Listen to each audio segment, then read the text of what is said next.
Hey there, sleepyheads. Welcome back to the channel. Before we drift into tonight's tale of food and candy magic in Ooh, I'd love to know, where in the world are you watching from tonight? And what time is it for you right now? Drop it in the comments below.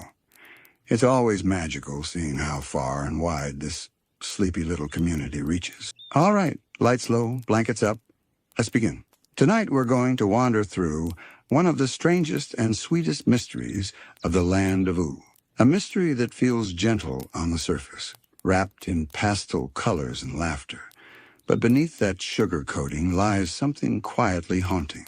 It is the story of how food, confections, and simple sweets became alive. How the magic of Ooh allowed sugar to walk, to speak, and to dream. If we close our eyes for a moment and picture Ooh, one of the first images that comes to mind is often the Candy Kingdom. Bright turrets shaped like gumdrops, walls of peppermint, and streets where every citizen looks like a walking dessert. The kingdom glows like a child's dream, as if the whole world has been dipped into a fairy tale candy jar. But we must remember, Ooh was not always this way. Once upon a time, before the Great Mushroom War, before the strange currents of magic rushed back into the earth, food was simply food. Bread was baked to be eaten. Sugar was harvested to be dissolved into tea. Candy was a treat for celebration, evermore. So what happened? What alchemy stirred in the broken heart of the world to allow a gumdrop to smile or a marshmallow to wave? To understand, we must travel to the foundation of Ooh itself. The land of Ooh is not just a patch of earth after an apocalypse. It is a canvas where radiation, magic, and forgotten science all tangled together. The Great Mushroom War fractured the very fabric of existence, leaving cracks through which strange energies began to seep. These forces, half scientific, half mystical, did not only reshape the land, they reshaped the meaning of life itself. In this strange new order, the definition of what could be alive was no longer bound by the old rule. Bones and blood were no longer the only vessels of animation.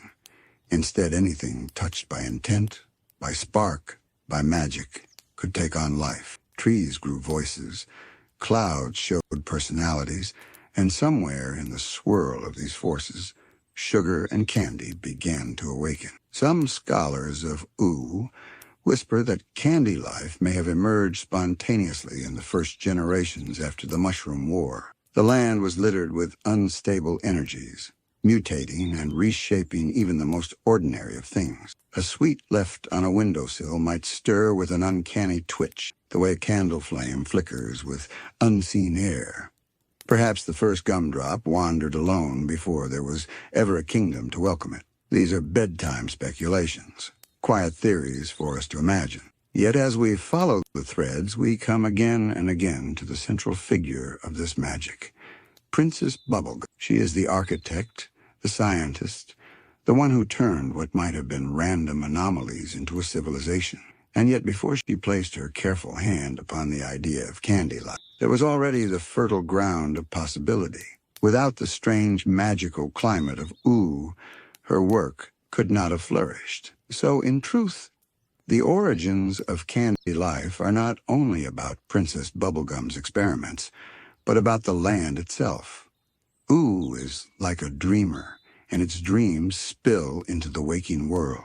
A melted lollipop does not simply dissolve, it may weep or cry out. A gingerbread man does not remain decoration. He may leap from the plate, stretching frosting arms as if remembering muscles he never had. And when we begin to look at the Candy Kingdom through this lens, it becomes both enchanting and eerie. Every smiling face in those streets is not just a person, but a reminder that food itself has a secret consciousness. And the question that lingers, softly and unspoken, is whether that consciousness was always there waiting to be unlocked, or if it was conjured, stitched into them by science and spell. Think for a moment about the first spark of life in candy.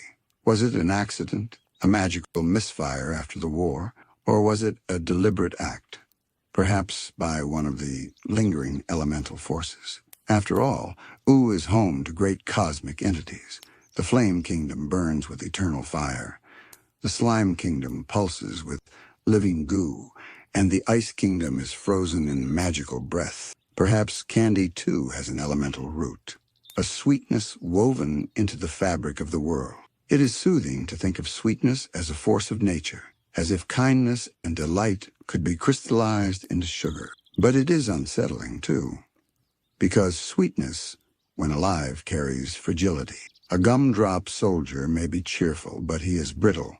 A chocolate maiden may laugh, but the sun may melt her. Life that is built from sugar is life balanced on the edge of dissolution. And so the origins of candy life are not only whimsical, they are tragic. Every citizen of the candy kingdom carries a reminder of impermanence, just as every sweet on a plate eventually crumbles or fades. Perhaps that is why their world is so cheerful, so endlessly light-hearted. They live as though tomorrow may not hold them. As we drift deeper into this segment, let's linger on this duality. The origins of candy life remind us of bedtime itself, sweet and comforting on the surface. But beneath the covers, shadows stir. When we look at Ooh, we see a land where candy sings, but we also see the remnants of a broken world, one where sugar was never meant to hold a soul. When we turn our gaze more closely to the world before Princess Bubblegum, we can sense that the potential for candy life was always present, resting in the cracks of the land like sugar crystals waiting to form. The magical atmosphere of Ooh, infused with radiation and wild energies, allowed the boundary between the animate and inanimate to blur. A river might sing softly to itself. A stone might hum with memory. A pie on a windowsill might whisper a word of longing before it cooled. This was the landscape into which Bubblegum would be born, and in which she would find her calling. But what truly makes the Candy Kingdom remarkable is how this possibility became permanent. Instead of scattered accidents of living sweets, it became a structured society, a thriving nation, where food was not just alive, but bound together by culture, law, and identity. That transformation required not only the strange magic of Ooh, but also the guiding hand of someone who believed in shaping life from sugar. Princess Bubblegum, of course, is that guiding hand. But even before we focus on her directly, it is worth pausing to imagine the quiet beginnings of candy magic. The first gumdrop that stirred might have had no name, no purpose, only the soft confusion of waking in a body not meant to move. Perhaps it rolled across the floor and laughed at the sound of its own voice. Perhaps it wandered until it crumbled, forgotten by all but the land itself. These lost stories form the unspoken history of Ooh, the tales of candy souls who never made it into the chronicles of the kingdom. There is an eerie comfort in imagining these early sweets, lonely yet innocent. Their existence would have been fragile, flickering like a candle flame in a breeze. And yet, they remind us of something profound. Life in Ooh does not follow the same rules we do. In Ooh, the potential to live lies not in biology alone, but in the energy of the world's imagination. That is why candy life feels both delightful and uncanny. It is as though Ooh itself wished for sweetness, and so sweetness woke up. And yet this wishful explanation is only one possibility. Another lies in the deep sciences left behind from before the Mushroom War. We know the old world was filled with experiments that blurred ethics, with technologies that tampered with biology in ways that might look like sorcery to us now. Could it be that somewhere, in those last years before the bombs fell, scientists began experimenting with edible life, fusing food and genetics, not for kindness, but perhaps for survival? In a broken world, food that could sustain itself, grow, and even protect itself might have been a last, desperate invention. If this theory is true, then Princess Bubblegum did not create the first candy people. She merely inherited and perfected. The truth, of course, remains uncertain, and that uncertainty is part of what makes Ooh so mysterious. Every smile in the Candy Kingdom hides questions we may never answer. But what we can see is the result. A civilization unlike any other, shaped from the marriage of sweetness and sentience. As bedtime listeners, we can let our thoughts drift here for a moment to picture what it would feel like to wake in such a body. Imagine being a piece of candy, aware of your sugar crystals, aware of the way warmth could melt you, or water could dissolve you, and yet also aware of the joy of laughter, of friendship, of love. It is both wondrous and terrifying. To live as candy is to live knowing you were once meant to be consumed. Every day is a triumph against that destiny. This strange tension lingers in every corner of Ooh. The bright laughter of a peppermint citizen is shadowed by the knowledge that they could shatter if they stumble. The proud guard of the candy kingdom may stand strong, but he is still made of brittle sugar. Life, when born of candy, carries a fragility deeper than most, and perhaps that is why the candy kingdom celebrates so fiercely, why their parades are filled with songs, and why their laughter never seems to fade. They are living against the odds, and each moment of joy is a small rebellion. As we continue drifting through the story, let's hold on to that thought. Candy life is not simply a whimsical invention, but a profound statement about existence itself. In Ooh, even sugar can awaken. Even sweetness can bear soul. And that simple truth reshapes everything we think we know about what it means to live. As our thoughts drift further into the story, the soft figure of Princess Bubblegum begins to emerge, like a candle glowing within the vast twilight of Ooh's mystery. She is, after all, not simply the ruler of the Candy Kingdom, but its architect, its mother, and perhaps even its conscience. In her hands, the scattered possibility of candy life was gathered together and given form. What was once chance became intention. What was once a handful of wandering sweets became a society bound together by design. Princess Bubblegum herself is made of candy, her very body an embodiment of the strange alchemy of Ooh. This alone invites countless questions. Was she born of the land itself, a spontaneous creation like those first gumdrops and cookies that stirred after the war? Or was she the result of an experiment, a crafted being, perhaps the final step in a long line of edible prototypes, infused with a mind far sharper than her predecessor? Whatever her beginnings, Bubblegum is unique, not only for her intelligence, but for her relentless curiosity. She did not simply accept her existence as a sweet brought to life. She turned her gaze toward the mystery of life itself and decided to replicate it, to mold it, and to guide it. This is where candy life shifts from a quirk of the land into something closer to civilization. Bubblegum's experiments were not reckless accidents. They were calculated, purposeful acts of creation. With her blend of science and sorcery, she learned how to bring forth gumdrop guards, candy nurses, peppermint butlers, and whole families of sugarfolk. Her methods are never fully revealed to us, but we can imagine her laboratory, test tubes filled with glowing syrups, strange chemical reactions bubbling gently, strands of pink hair falling forward as she carefully mixes science with something that feels closer to enchantment. In the glow of that laboratory, life would flicker into being. A lollipop might twitch and open its eyes, a cookie might stretch uncertain arms, and another citizen would join the kingdom. To the candy people, she is their princess, but beneath that title, she is also their maker.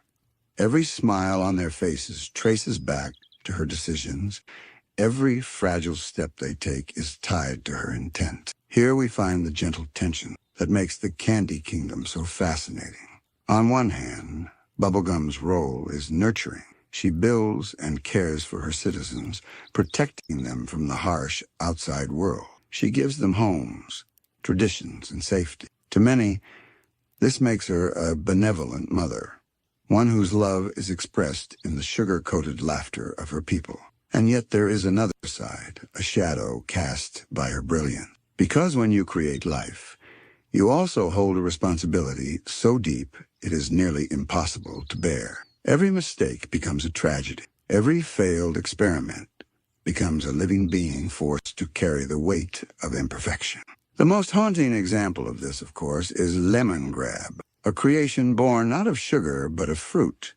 infused with bubblegum science, yet missing the balance of sweetness and harmony that her candy people possess. He is not part of this segment of our story, but his shadow stretches backward, reminding us that her experiments can falter, that not every spark of life is blessed with joy.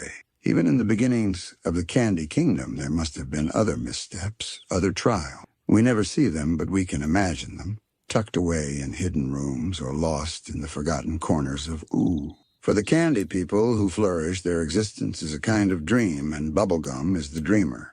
They laugh, dance, and live as if every day were a festival, but their lives are tightly bound to the vision of their creator. This is where the origins of candy life take on a bittersweet taste. Is their joy truly their own, or is it the echo of what bubblegum hoped they would be?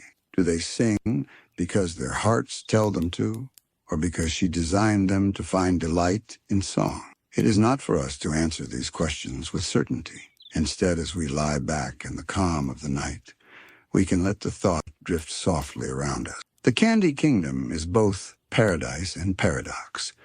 It is a land of laughter, and yet it raises the quiet possibility that every laugh was planned, every dance was written in the script of their creation. Life in Ooh often blurs freedom and fate, and candy life may be the most delicate example of all. Still, there is no denying the beauty of what bubblegum accomplished. She took the raw potential of a magical land and shaped it into a lasting vision.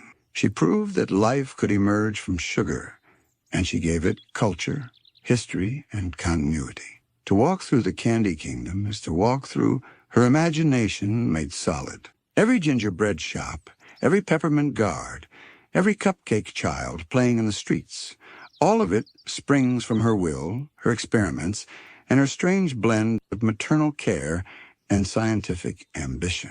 As we breathe slowly and settle deeper into this story, it's worth imagining what the world of Ooh might have looked like without her influence. Would the candy life have remained scattered, flickering in and out like will-o'-the-wisps of sugar? Would gumdrops still be wandering alone, unaware of what they were?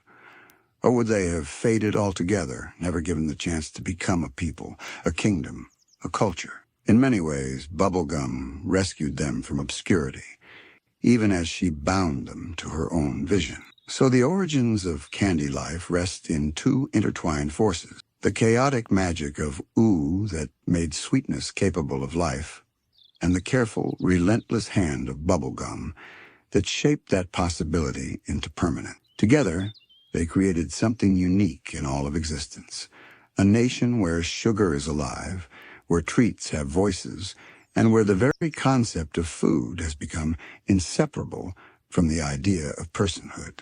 To understand the origins of candy life fully, we must also linger on the deeper symbolism woven into its sweetness. In many ways, the Candy Kingdom is a mirror, reflecting the fragile nature of life itself. Sugar can be delightful, yet it dissolves in water. A chocolate bar can bring joy, yet it melts when held too long.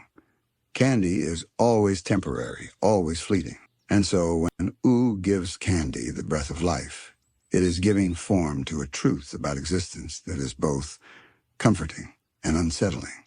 Life is sweet, but it is not everlasting. The candy people embody this duality in every step they take. Their cheerfulness seems endless, but it is the cheerfulness of those who know in some instinctive way that they are fragile. Their bright colors and simple joys are not just the design of their creator, but also a natural defense against despair. To live each day as a celebration is to gently ignore the shadow of impermanence. In this sense, candy life is not just a curiosity of Ooh's magic, but a philosophy made flesh. Princess Bubblegum herself reflects this philosophy, though perhaps unconsciously. She is meticulous in her creations, making sure that her citizens can endure, that their sweetness is tempered with just enough resilience to survive. Yet she knows, as we all do, that nothing lasts forever. Every candy person will one day crumble or melt,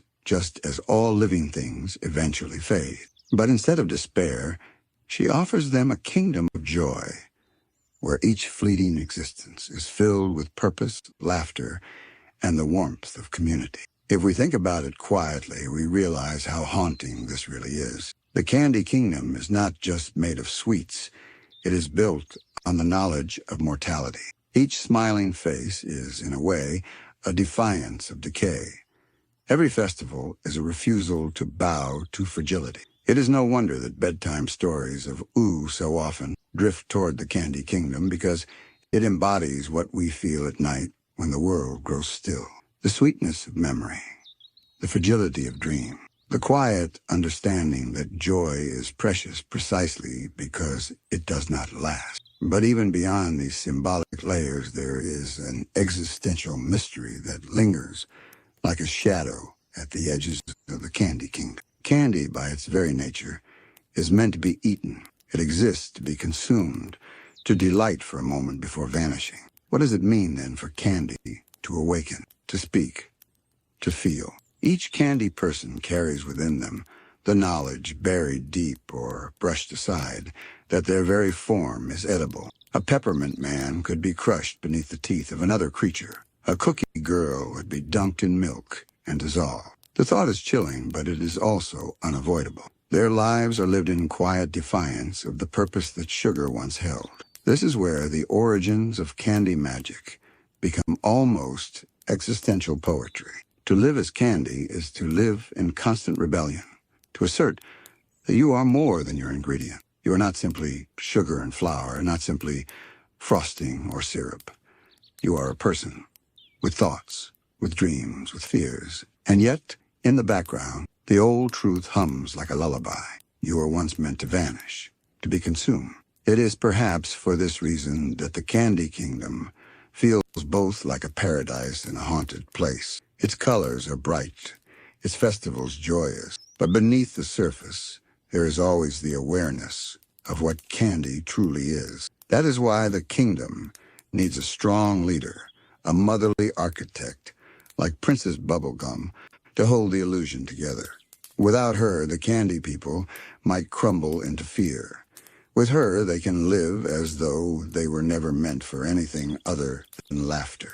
The origins of candy life are not just about magic or science. They are about the human, or perhaps post-human, desire to make life where none should exist. They are about the yearning to take something fleeting and make it endure, even if only for a little while. And they are about the paradox of creating joy out of fragility, of building a utopia from ingredients that were never meant to stand so long. If candy magic was the soil, then Princess Bubblegum was the gardener who brought it to life. She is one of the most fascinating figures in all of you. Brilliant, compassionate, but also a little frightening when you start to really look at her choices. And when we talk about candy magic, we can't avoid her. She's not just the ruler of the Candy Kingdom. She is its architect, its scientist, and in some ways, its mother. Princess Bubblegum isn't like the candy people she created. Yes, she's made of gum, but her mind works different. While most candy citizens are childlike, innocent, or a little naive, she is sharp, strategic, and endlessly curious. Her entire kingdom, the streets lined with frosting, the walls made of gingerbread, the people shaped from sugar and dough, all of that exists because she made it so. She took the raw potential of food magic and used her knowledge of chemistry, biology, and maybe something even older, something arcane, to breathe life into sugar. Now think about that for a moment. Life itself, created not from natural evolution, not from the slow unfolding of time, but from one ruler's experiment. Imagine being a piece of a candy and a thinking, breathing citizen of ooh the next. That's the unsettling undercurrent of the Candy Kingdom. Its cheerful exterior hides the reality that none of its people asked to be alive.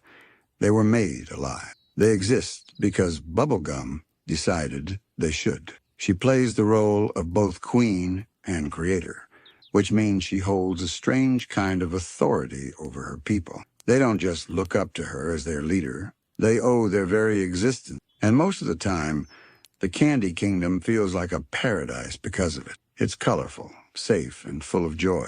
There's candy parades, candy parties, and everyone seems to adore their princess. But underneath that sugary surface is a deeper truth. This kingdom is built on experiment, and sometimes experiments don't go the way you expect. One of the most striking examples of this is the creation of Lemongrab. He wasn't like the sweet, friendly candy people. He was sour, bitter, and unstable, a living being who was technically food, but whose existence was marked by suffering. Bubblegum created him and then rejected him, calling him a failed experiment. But failed or not, he was alive. He felt pain, anger, and loneliness. That raises a troubling question. When Bubblegum creates life, does she take responsibility for what she has made?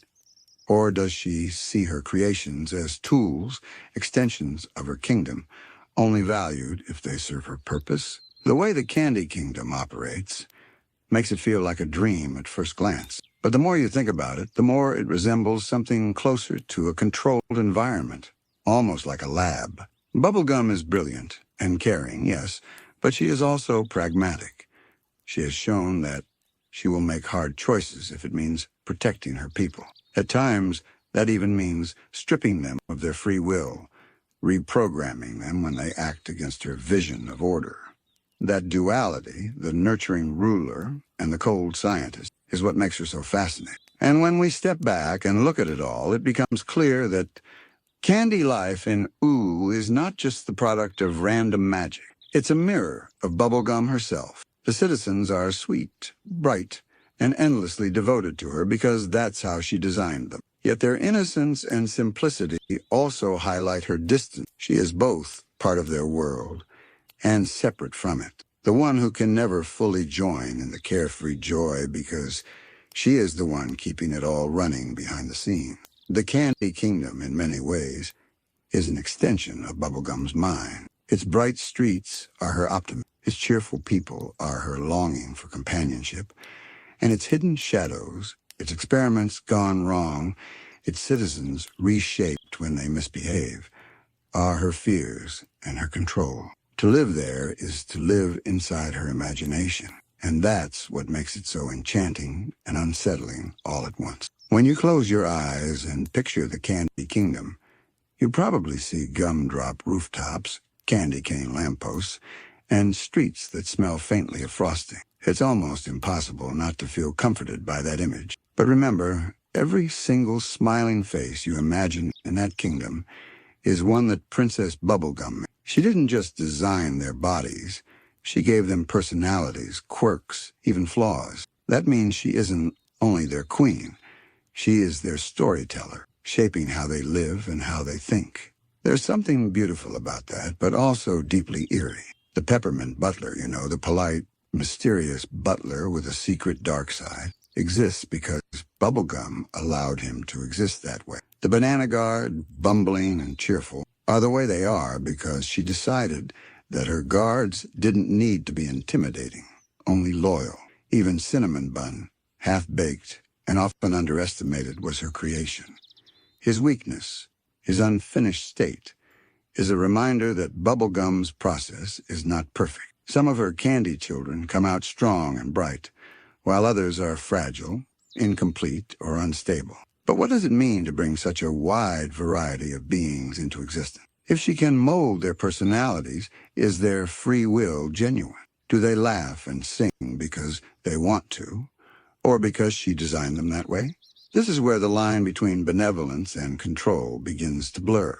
Bubblegum wants her people to be happy, and most of the time they are. But the happiness of the Candy Kingdom is curated, like a garden carefully pruned so that every flower blooms in just the right way. Her relationship to her creations is complicated too. On one hand, she shows immense care for them. She's willing to sacrifice herself to protect the kingdom, and her affection for her candy citizens is real. Yet on the other hand, she has demonstrated that if one of them poses a threat to the order she values, she will not hesitate to reshape them, reprogram them, or even remove them from the kingdom. To her, they are both family and experiment, both beloved subjects and variables in an ongoing equation she's trying to solve.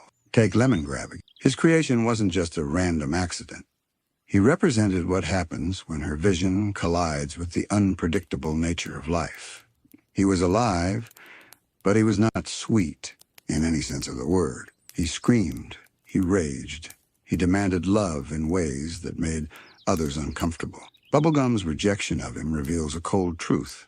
She had created a life she couldn't accept, a life that reminded her that she isn't always in control. And instead of nurturing him, she distanced herself, labeling him defective. To the people of Ooh, Lemongrab is comedic in his absurdity, but when you look deeper, he is a tragic consequence of one scientist's ambition to make life out of candy. And here's another unsettling layer. Princess Bubblegum isn't just a scientist creating subjects. She is candy herself. She is gum, living and breathing, just like the people she makes. This makes her both godlike and vulnerable. She is made of the same fragile material as her creations, but she has a mind that sets her apart. Imagine being both part of the experiment and the one running it. It's like standing in front of a mirror that reflects back not just your face, but an entire civilization tied to you. This dual role means she often walks a fine line between compassion and detachment. Sometimes she laughs with her candy people, sharing in their joy. Other times she retreats into her lab, where her emotions are set aside and the pursuit of knowledge comes first. To rule the Candy Kingdom is to balance the sweetness of community with the coldness of science, and Princess Bubblegum embodies both. What's most haunting about her story is that she doesn't see herself as cruel. She believes in what she's doing, and most of the time, her people are happy. But happiness in the Candy Kingdom isn't always organic. It's manufactured, shaped, and sustained by the vision of one ruler. The candy people are safe because Bubblegum wills it. They are joyful because she makes it so. And while they dance in the streets, Bubblegum is the quiet architect behind it all, ensuring that her creation never strays too far from the picture she painted. If you listen closely to the whispers of Ooh's history, you begin to see Princess Bubblegum not just as a ruler, but as a bridge between the apocalypse that once was and the new world of candy she created. Unlike kingdoms born from natural communities, the Candy Kingdom was constructed piece by piece, molecule by molecule. It is not a society that evolved on its own. It is an invention. Every smiling gumdrop citizen is proof of her decision that sweetness could stand against the ruins of the past. And yet, invention carries responsibility. Think of the weight that must press upon her shoulders, an entire people tied to her mind, her choices, her very stability. If Bubblegum falters, the kingdom falters. If she disappears, what becomes of those who depend not only on her leadership, but on her existence itself? She is the lifeblood of her creation, and in that sense, the Candy Kingdom is less a country and more an extension of her being. Some fans even wonder whether the candy people are fragments of Bubblegum's own essence, spun outward into the world so that she would never have to be alone. There are moments in the series that suggest this. Consider the way she repairs herself when damaged, or the way she can sculpt new life from her own candy matter. This isn't simply scientific experimentation. It's a kind of reproduction, a spreading of self across many bodies. Each citizen is both unique and yet a reflection of, carrying a faint echo of their creator. The kingdom is a mirror she built for herself, one that smiles back at her with 1,000 candy-coated faces. But as with all mirrors, sometimes the reflection is distorted. The Lemon siblings are the clearest example of this distortion, imperfect echoes that remind Bubblegum of the limits of her control. Lemongrab's anguish is more than just a comedic shriek. It is the cry of something born from design, but yearning for authenticity. He knows he is incomplete, and that awareness makes him dangerous. For Bubblegum, this is perhaps the most frightening possibility, that one of her creations might see through the sweetness and recognize the cage of her design. Other candy people show this tension in gentler ways. Peppermint Butler, with his secretive ties to the dark arts, is both loyal and unsettling.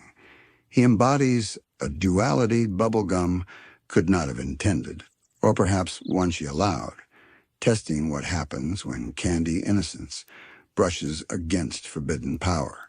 Cinnamon Bun, once half-baked and simple, later matures into someone more self-aware, suggesting that even within her designs, growth and change are possible. These shifts imply that while Bubblegum may craft the beginnings of a life, she cannot always predict the paths it will take.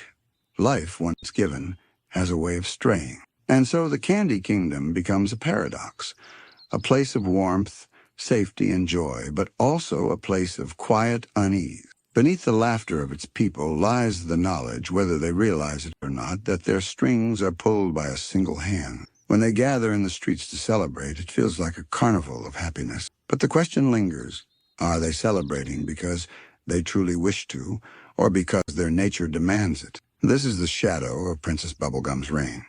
She is loved, adored, even revered, yet she is also feared in subtle ways. Her intelligence is unmatched, her ability to create life unparalleled. But those same qualities make her alien to the very people she protects.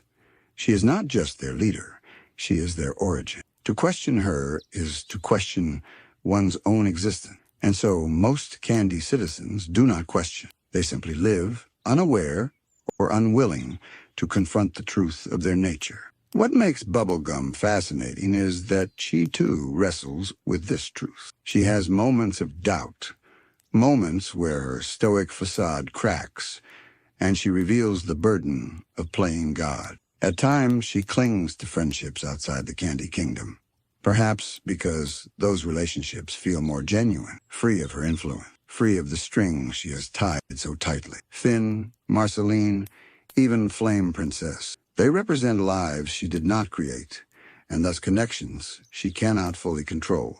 Perhaps that is why those bonds matter so deeply to her. They are a reminder that not everything has to be built in a lab, sculpted from sugar and science. And yet she always returns to her kingdom, always returns to the Candy people who depend on her. For all the complexities and contradictions, they are hers. Her family, her nation, her experiment, her responsibility. She loves them in her own way, fiercely protective, yet coldly pragmatic.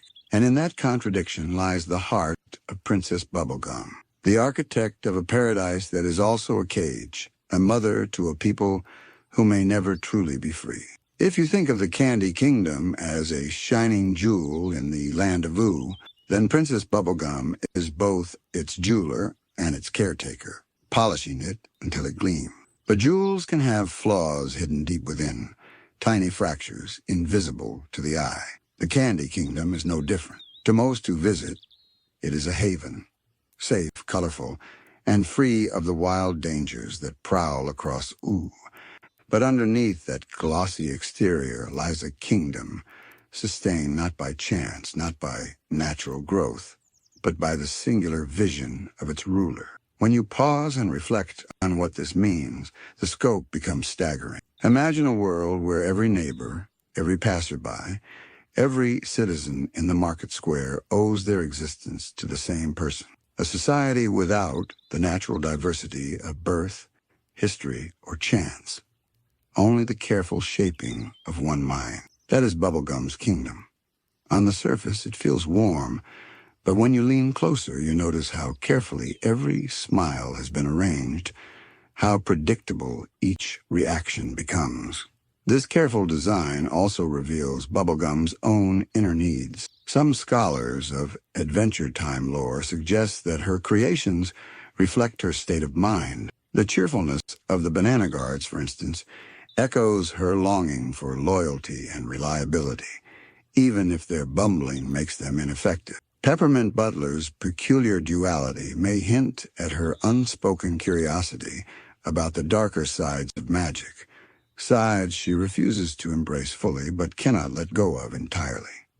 Even characters like Mr. Cupcake or Starchy, with their quirks and imperfections, may represent Bubblegum's attempts to sprinkle unpredictability into her otherwise orderly creation, as though she knows that without imperfection, life begins to feel artificial. Still, control is never far from her mind. Bubblegum has shown that when her kingdom faces danger, she will do whatever is necessary, even if it means crossing ethical boundaries. She once created Goliad, a psychic candy sphinx, in the hopes of securing eternal leadership for the Candy Kingdom. Goliad was meant to embody the perfect ruler, immortal, wise, and unshakable. But the result was terrifying. A being with unchecked power and no true empathy, one that threatened to dominate rather than guide. This moment revealed the cracks in Bubblegum's philosophy. By attempting to control the future of her people, she nearly destroyed them. It's a pattern we see again and again, her desire for security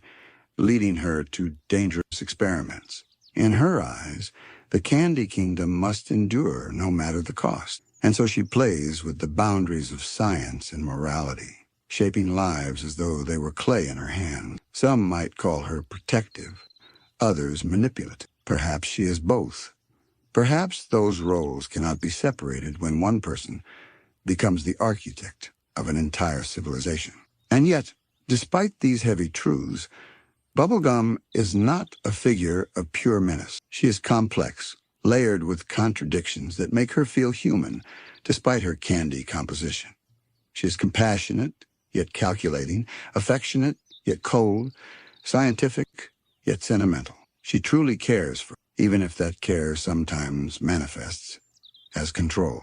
In her quieter moments, she shows vulnerability, longing for connection in ways that reveal just how isolated she truly is. For how can someone who has made her entire world ever truly step outside of it? This is where her relationships outside the Candy King take on such importance. Marceline, for example, sees her for who she is, not for what she has built. Their shared history, stretching across centuries, gives Bubblegum a grounding she cannot find among her candy citizens. With Marceline, she can shed the mantle of ruler, at least for a while, and simply exist as Bonnibo. With Finn, she finds the unfiltered loyalty of a hero who believes in her goodness, even when he glimpses the darker shades of her decisions. And with characters like Flame Princess, she confronts her own limitations, learning that she cannot shape every destiny to her liking. These bonds remind us that Bubblegum, for all her power, is still searching for balance. She is both queen and scientist,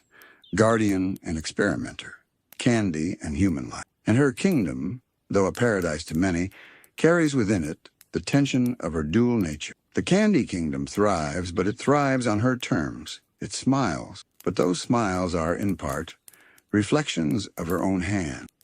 The streets of the Candy Kingdom sparkle with color and light. Gumdrops wave from windowsills, licorice ropes sway gently like festive banners, and the air itself seems to hum with cheer.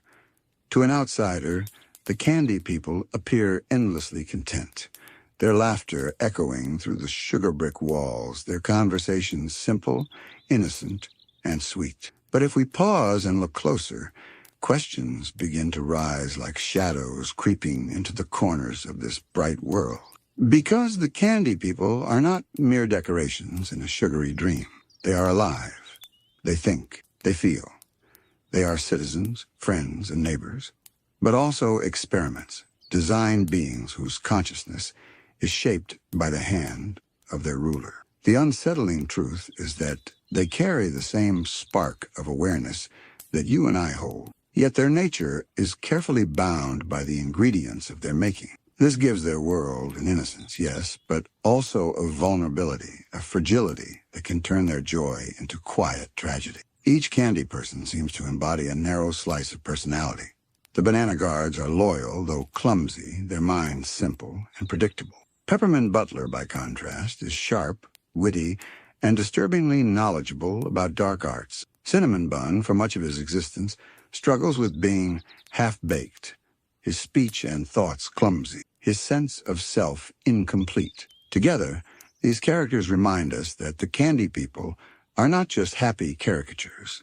They are individuals, each navigating existence in ways that reveal how much complexity can lie beneath a sugar-coated surface. Take Cinnamon Bun, for instance. He is often played for humor, the bumbling, foolish candy citizen whose misunderstandings create laughter. Yet beneath that humor lies something sad, a being aware of his own inadequacy. He knows he is incomplete, less than what he might have been, and he feels the weight of that difference. Later in the series, when he matures after an encounter with Flame Princess, we see him gain a deeper self-awareness and confidence. This evolution shows that candy people are not static. They can grow, change, and even overcome the flaws written into them. But that growth often comes through suffering, through the difficult process of confronting who they are and what they lack. Another example is Peppermint Butler. At first glance, he is a kindly servant, polite and loyal to Bubblegum. But peel back the layers and you find a soul steeped in secrets. His knowledge of necromancy and dark magic suggests years of study and hidden curiosity. He is a candy person who looks outward, beyond the safety of his kingdom, toward powers that most of his peers cannot even fathom. This raises haunting questions. Was his hunger for knowledge an accident of Bubblegum's design, or was it always within him, waiting to surface? If the latter, then the candy people may have desires and drives that Bubblegum never intended, desires that could lead them down paths she cannot control. The sentience of the candy people also reveals itself in moments of vulnerability. They feel fear, pain, and sorrow, just as any human. When Goliad, the psychic sphinx Bubblegum created, threatened to dominate them, the candy citizens trembled in terror. Their wide eyes and panicked cries weren't staged. They were the real expressions of living beings caught in a nightmare. And in those moments, their fragility was unmistakable. They are not eternal confections immune to harm.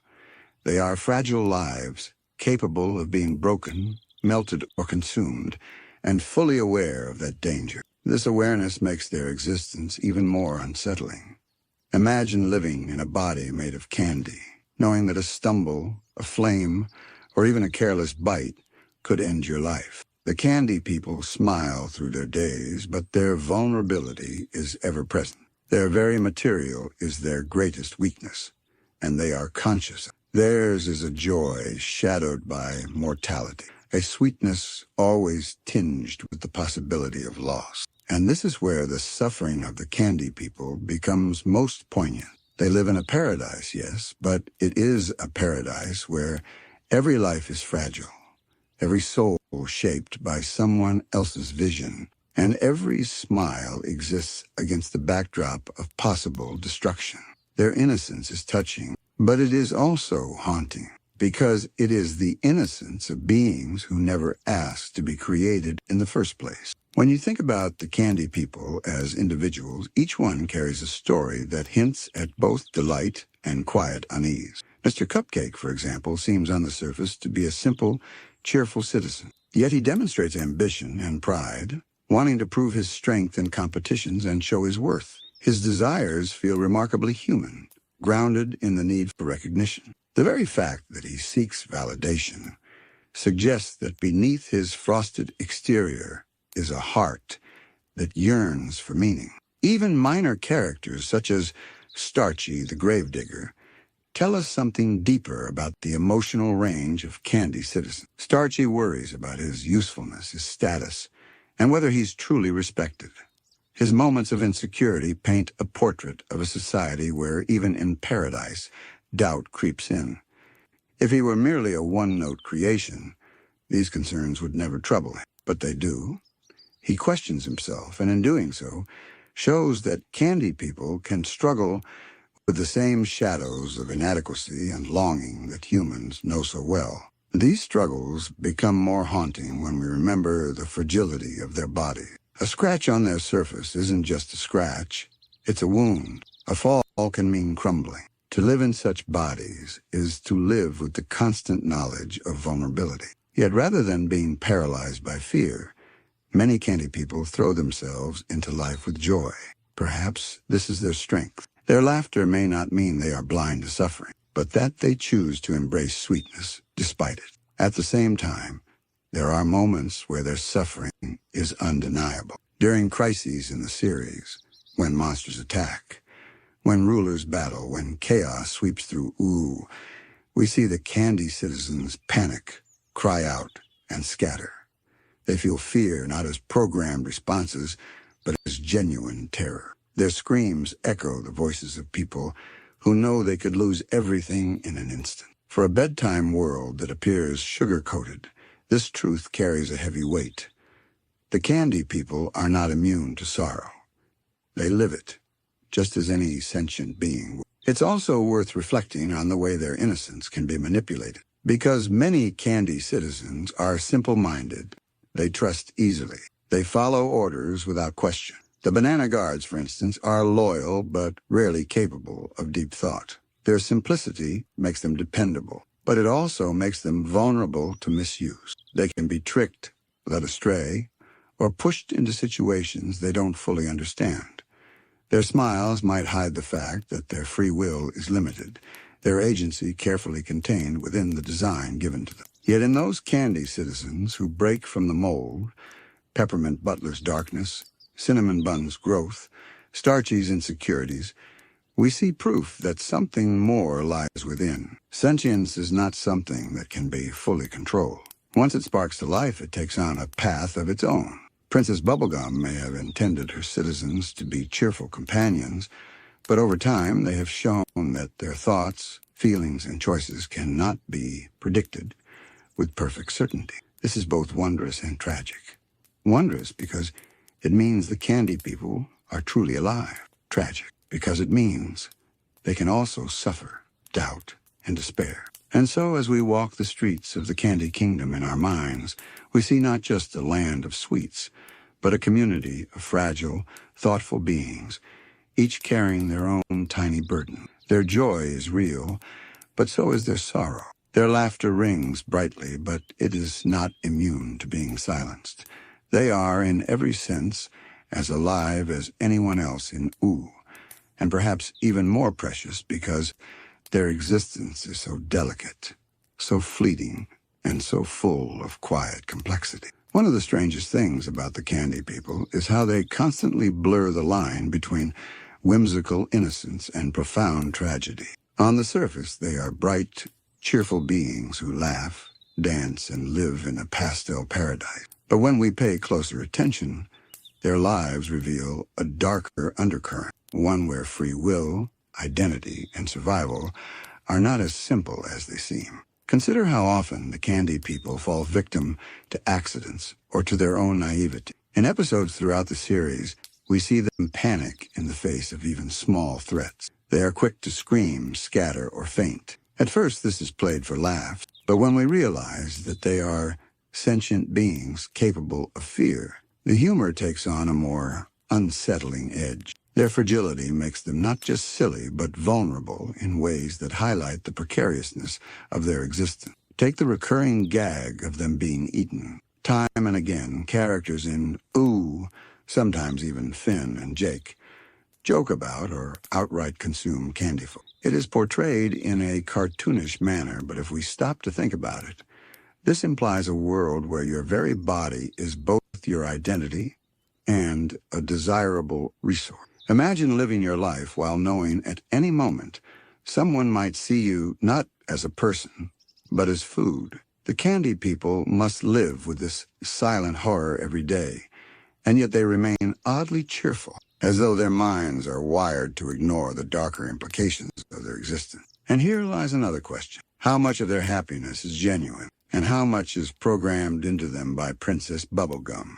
After all, she created them. She is not just their leader, but their literal architect. If their joy is less a natural emotion and more a product of design, then their free will becomes questionable. Are they truly choosing to live their lives with childlike innocence, or are they bound to remain optimistic because they were built that? The possibility that their happiness is not authentic makes their suffering even more tragic, because it is hidden beneath layers of engineered cheerfulness. We see hints of this artificiality in the way some candy folk break away from the expected mold. Characters like Peppermint Butler reveal that not all candy citizens fit into the same simplistic pattern. Peppermint Butler is cunning, manipulative, and deeply involved in the dark arts. He is far from the naive caricature that many other candy people embody.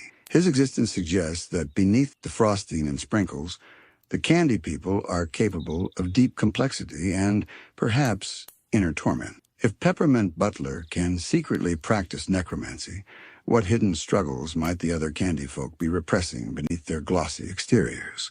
Another striking example is the Gumball Guardians, towering protectors of the kingdom, made from the same candy essence, but with vastly different purposes. They exist to serve and defend, showing how Princess Bubblegum can mold candy life to whatever role she deems necessary. If she can create beings capable of loyalty, violence, and judgment, then the lives of ordinary candy folk feel even more fragile. Their roles as happy civilians may not be the result of choice, but of carefully crafted boundaries set by their creator. The most disturbing element, however, is how easily the candy people can be replaced. Time and again we see new citizens appear, suggesting that Princess Bubblegum can simply create more when needed.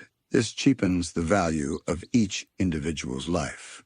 If one candy person is destroyed or devoured, another can simply be made in their place. From a utilitarian perspective, this makes sense for a ruler, but from a moral perspective, it reduces living, feeling beings into disposable objects. And yet, despite this fragility, the candy people are often portrayed as having moments of surprising depth. In their rare serious scenes, they show fear, loyalty, and even grief. Their lives are not completely trivial. They laugh together, celebrate festivals, and form relationships. We see candy couples, families, and friendships, bonds that suggest they are more than tools or pawns. These glimpses remind us that they are not mere experiments, but sentient beings trying to live meaningful lives in the only way they know how. This duality, the tension between their programmed innocence and their genuine capacity for emotion, is what makes them so haunting.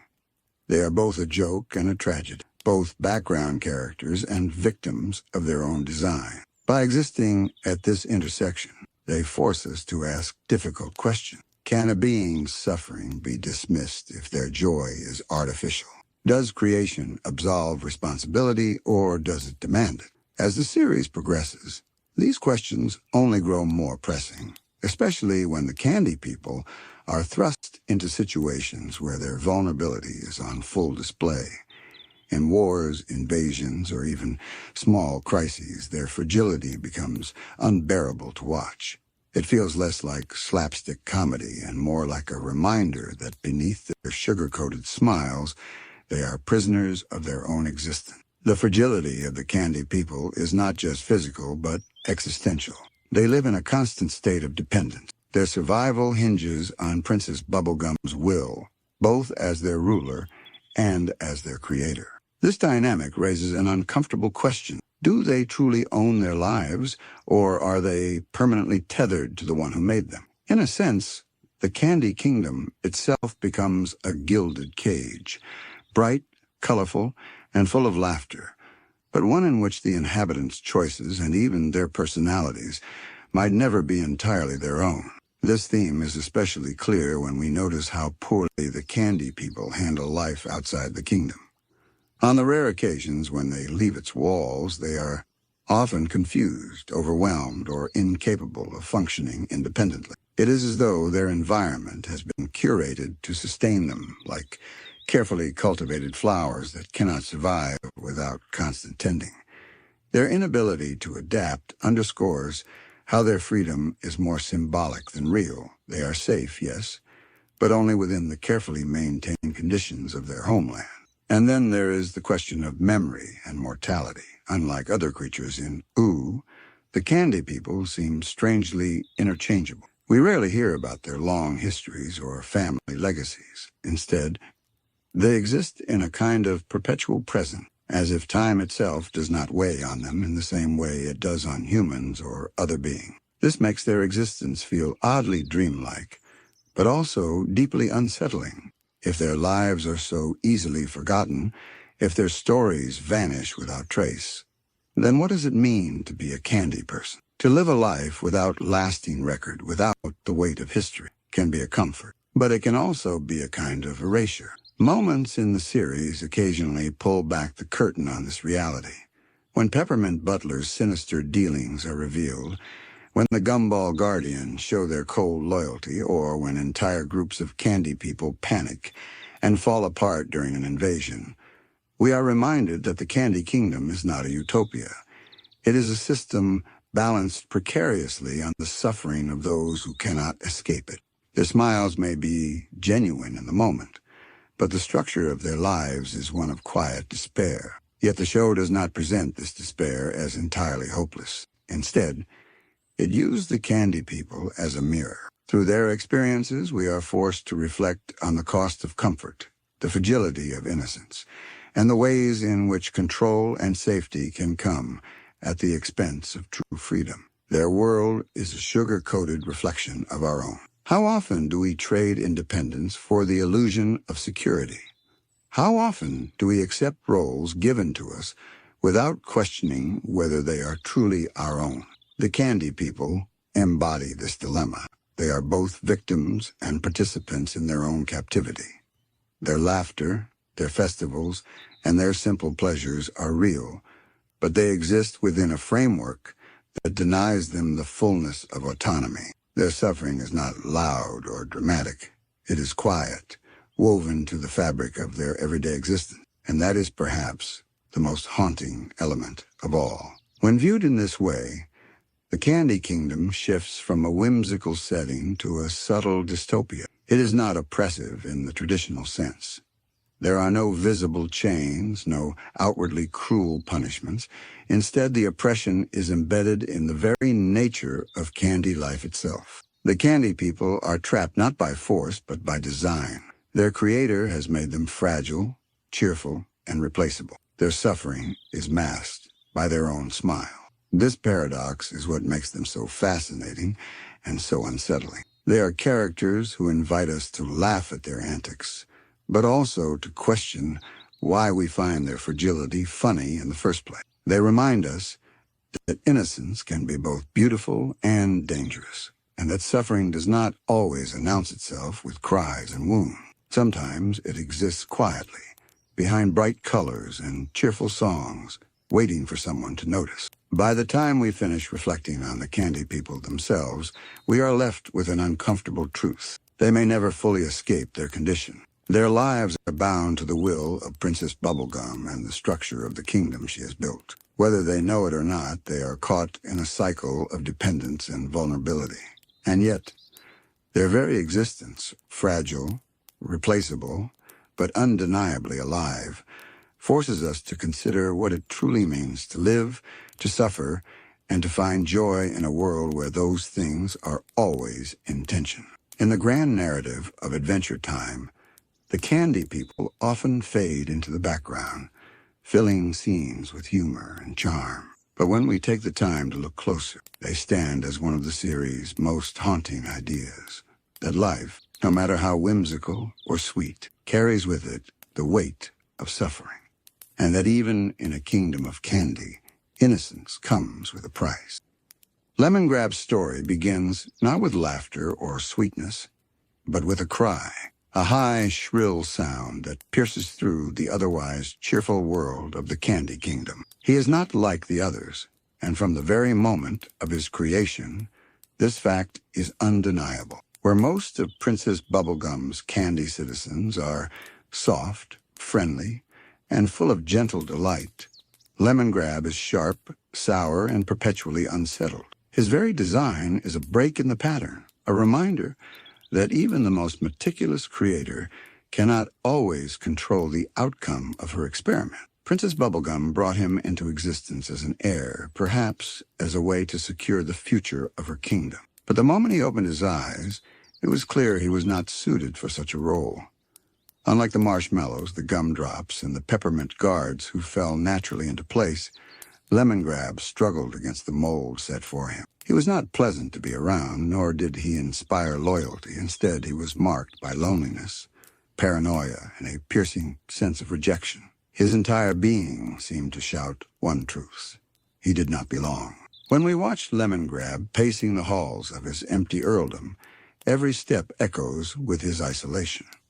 The candy citizens assigned to him cannot stand his presence. His voice, shrill and grating, drives them to discomfort. His attempts to enforce order feel cruel and desperate, as though he is trying to force the world into a shape that will finally accept him. Yet no matter how hard he tries, acceptance never comes. He was born a ruler, but denied the qualities that might make one. In this way, he becomes a living paradox, a leader without subjects, a creation without purpose. What makes Lemongrab so haunting is that his flaws are not random. They reveal the limits of Princess Bubblegum's power as a creator. For all her genius, for all her careful planning, she could not predict or prevent the emergence of his sourness. In him, we see the imperfections of creation laid bare.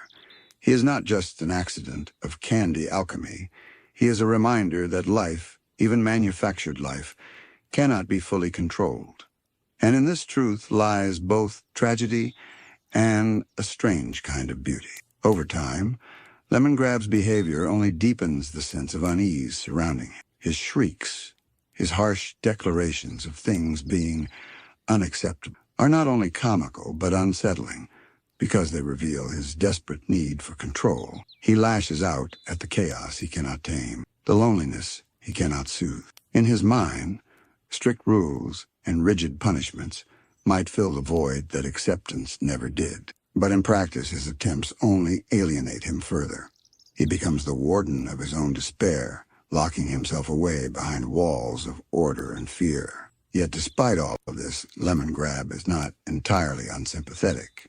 His flaws make him difficult, even frightening at times. But they also make him deeply human in a way that other candy creations rarely are. His anger stems from rejection, his cruelty from fear, his need for order from the chaos of never fitting in.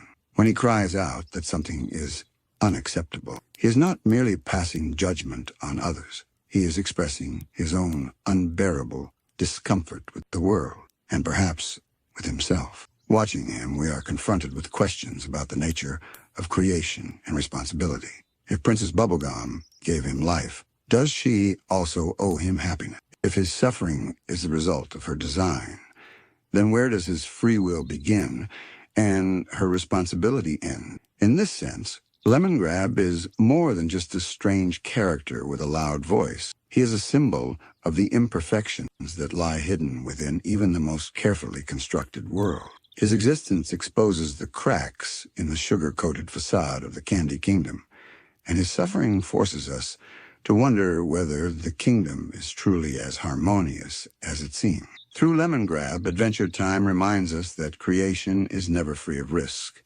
Life, once given, cannot be controlled in its entirety. Just as in our own world, children may grow beyond the intentions of their parents, creations may carry within them traits unforeseen by their makers. Lemongrab embodies this truth in its most exaggerated form. He is a misfit among misfits, a sour note in a kingdom of sweetness, and it is precisely this contrast that makes his presence so powerful within the story. As Lemongrab's story unfolds, his isolation becomes not just a condition of his environment, but the very essence of his being. The earldom he inhabits is a barren place, devoid of the joy and brightness that fills the Candy Kingdom. Its halls are silent, its rooms stark and empty, as if the land itself has absorbed his sourness. Where the Candy Kingdom blossoms with gardens of jelly beans, rivers of syrup, Lemongrab's realm stands in eerie contrast, lonely, gray, and unwelcoming. It mirrors his inner world perfectly, empty, severe, and perpetually craving something it cannot have. The candy people sent to live under him do not last long. They recoil at his strictness, unable to thrive in his oppressive environment. Their fear and discomfort only amplify his paranoia. To Lemongrab, their rejection is proof of his own suspicions, that he is unwanted, unworthy, forever on the outside of the harmony that defines the Restaboo. This cycle feeds itself endlessly. The more he is rejected, the more he grasps at control. The more control he tries to exert, the more rejection he encounters. It is in this cycle that we see Lemongrab as not simply a comedic oddity, but a tragic figure. His cries may make us laugh, but when heard in the quiet of reflection, they become cries of desperation. He does not know how to be loved, nor does he know how to love in return.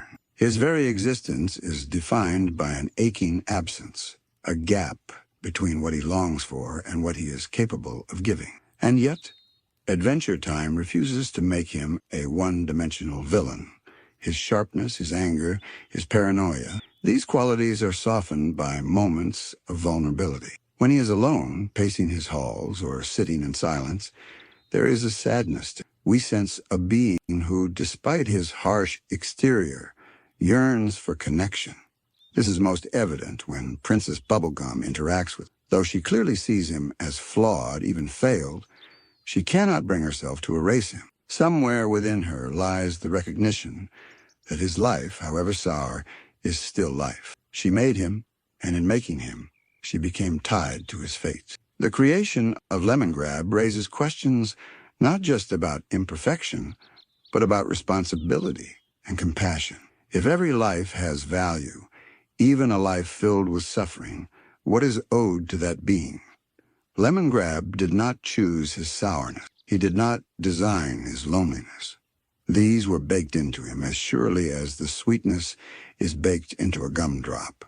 And so his struggle is not one of moral failure, but of existence itself. He is constantly at odds with the world because he was born into it, already misaligned. His story takes a darker turn when he is no longer alone. In an attempt to ease his suffering, Princess Bubblegum creates a second Lemongrab, a duplicate meant to be his companion. For a time, this seems like a solution. At last, he has someone who understands him completely. But soon, even this relationship sours. The two Lemongrabs, identical in their flaws, cannot maintain harmony. Their companionship descends into competition, each one desperate to assert authority and control. What began as an attempt at healing becomes yet another mirror of his isolation. This descent reveals something profound. Even when given companionship, Lemongrab cannot escape himself. His loneliness is not just about the absence of others. It is rooted in his inability to accept himself as he is. The second Lemongrab only amplifies his self-loathing, for to see another version of himself is to confront the very traits he despises. In this way, his tragedy is doubled. He is alone when no one is with him, and he is just as alone when someone finally is. The imagery of the Lemongrabs together is striking. They scream at each other, their voices echoing in shrill unison, filling the air with discord. Their attempts at ruling together collapse into chaos, their bond unraveling under the weight of their shared flaws. It is as though their very essence cannot sustain harmony, no matter how it is arranged. This vision of self against self, of sourness multiplied, becomes one of the most haunting portraits in the series. At its core, Lemongrab's tale is a meditation on what it means to be flawed in ways that cannot be fixed. While other characters in Adventure Time grow, learn, and heal, Lemongrab remains trapped in a cycle of suffering. His flaws are not obstacles to overcome. They are fundamental parts of his design. And so his story is not about redemption, but about endurance. How does one continue to exist when existence itself feels unbearable? As the Lemongrab saga unfolds, his role in the tapestry of Ooh becomes even stranger and even more unsettling. With the second Lemongrab at his side, their world initially seems more stable. They share responsibilities, the shrill cries bouncing off the walls of the earldom in a way that almost feels like companionship. But harmony never truly takes root. Instead, their alliance sours as quickly as their personalities, each one demanding to be the true authority, each one convinced of their superiority. In this mirrored rivalry, the earldom becomes not a place of peace, but a battleground of ego. The creation of two Lemongrabs paints a grim picture of identity. If you could split yourself into two equal halves, would you find a friend or an enemy? For Lemongrab, the answer is clear. To see himself reflected is unbearable because it forces him to confront the parts of himself he wishes to deny, his shrillness, his cruelty, his inability to be loved.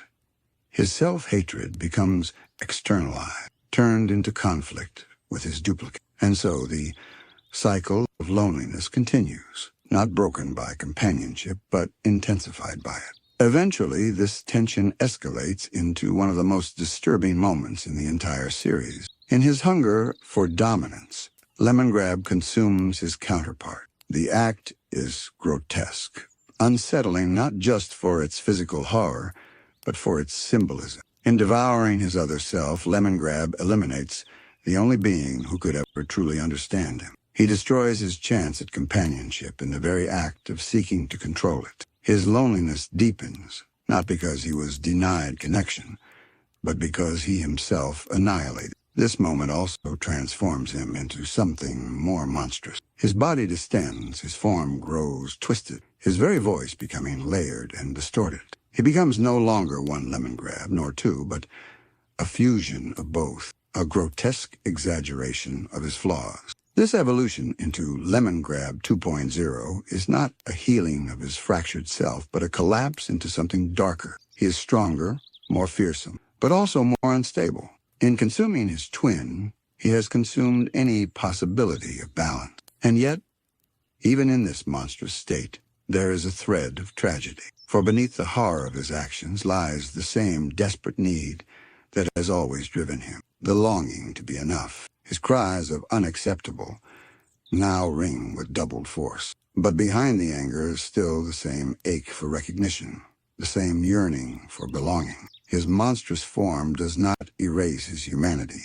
It magnifies, laying bare the rawness of his suffering. What is especially haunting about Lemongrab's transformation is how it reflects the dangers of unchecked isolation. When a being is left alone with their flaws, when rejection compounds rejection, the result is not healing, but distortion.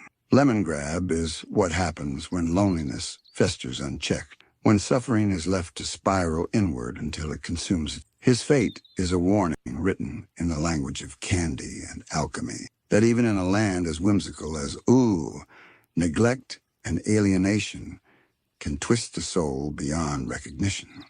In the broader context of Adventure Time, Lemongrab serves as a shadow cast against Princess Bubblegum's otherwise dazzling brilliance. For all her successes, he is the reminder that her science is not infallible. She created life, but in doing so, she also created pain. And while the candy people may live in blissful ignorance of their limitations, Lemongrab embodies those flaws in their rawest form. He is the embodiment of failed perfection, an experiment that could not be folded back into the harmony of the kingdom. And yet, it is worth noting that Lemongrab is not entirely abandoned. Princess Bubblegum, despite his hostility, does not erase him. She leaves him his earldom, his autonomy, and even attempts, in her way, to provide him with companionship. This mercy may be born of guilt, or of compassion, or perhaps both. In this choice, we see Bubblegum's complexity as a ruler and as a creator. She acknowledges the imperfection of her work, but she does not deny its existence. She accepts that even a flawed creation has a right to life, even if that life is marked by suffering. This raises an uncomfortable but powerful idea that every life, no matter how painful or strange, holds its own kind of value. Lemongrab, in all his sourness, forces us to reckon with that truth. He is not a being who will ever find harmony or peace, but his existence still matters. His suffering still matters. And in the quiet of his earldom, amid the shrill cries and rigid rules, there lingers the faint reminder that imperfection is an inevitable part of creation. To look at Lemongrab is to look at the shadow side of the Candy Kingdom itself. While the gumdrops and lollipops represent joy and sweetness, he represents the mistakes that sweetness cannot cover. He is the sour note in the symphony, the crack in the polished surface. Without him, the kingdom might appear flawless. With him, we are forced to confront the truth that paradise is always incomplete, always balanced precariously against the weight of its flaws. As Lemongrab's story deepens, what once appeared to be merely comedic oddity becomes a layered meditation on imperfection, loneliness, and the weight of creation.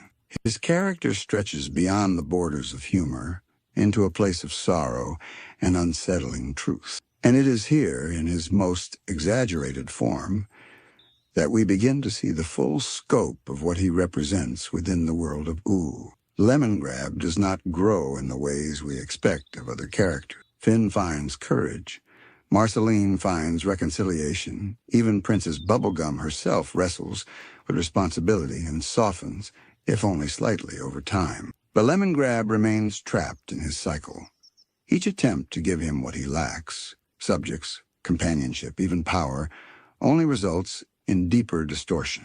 It is not that he refuses to change, but that his very nature resists it. His sourness is not a phase, not a flaw to be corrected, but the foundation of who he is. And yet, it is precisely this immovability that makes him vital. Lemongrab is a reminder that not every story ends in redemption. Not every character arc bends toward healing. Sometimes, existence itself is the arc. To endure, even in suffering, is its own strange form of narrative resolution. His story is not about becoming better, but about continuing to exist in a world that cannot hold him comfortably. When we step back, Lemongrab becomes less of a single flawed creation and more of a reflection of the Candy Kingdom's darker undercurrent. He embodies the consequences of Princess Bubblegum's scientific ambition. If the Candy People represent the blissful, fragile innocence she wished to cultivate, Lemongrab represents the shadow she could not control. He is what happens when creation slips beyond intention, when life emerges in a form that cannot be folded neatly into its maker's vision. And so he forces us to look at Bubblegum not only as a benevolent leader, but as a creator whose choices ripple into suffering. Her decision to allow him to live, to grant him autonomy rather than erase him, reveals a complexity in her rule. She does not deny his right to exist, even though his existence is filled with pain. In doing so, she accepts a difficult truth, that creation cannot always be undone, and that even flawed life carries a certain sacredness. The presence of Lemongrab also challenges the viewer to reconsider what it means to belong. The Candy Kingdom is often painted as a paradise of joy, but what of those who cannot fit within it? Lemongrab is an exile, a reminder that not everyone can share in the kingdom's harmony. His suffering comes not just from his nature, but from the fact that there is no place built for him. His earldom is not a reward, but a segregation, a place where his sourness can exist without staining the sweetness of the kingdom. In this way, he becomes a mirror to the idea of Utopia itself. Every paradise has its boundary, every harmony its discordant note.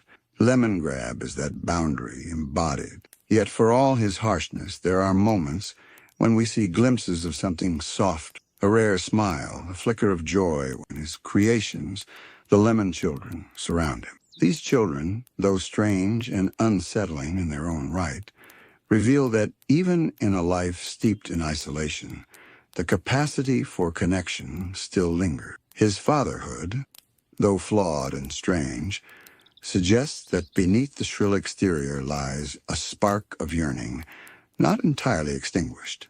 It does not redeem him, nor does it erase his cruelty, but it reminds us that no being is only one thing. Even the sourest lemon has a drop of sweetness within it. In the grand fabric of Adventure Time, Lemongrab's importance lies in his role as a living contradiction. He is both a failure and a success, both comic relief and tragic figure. He frightens us, unsettles us, and sometimes makes us laugh.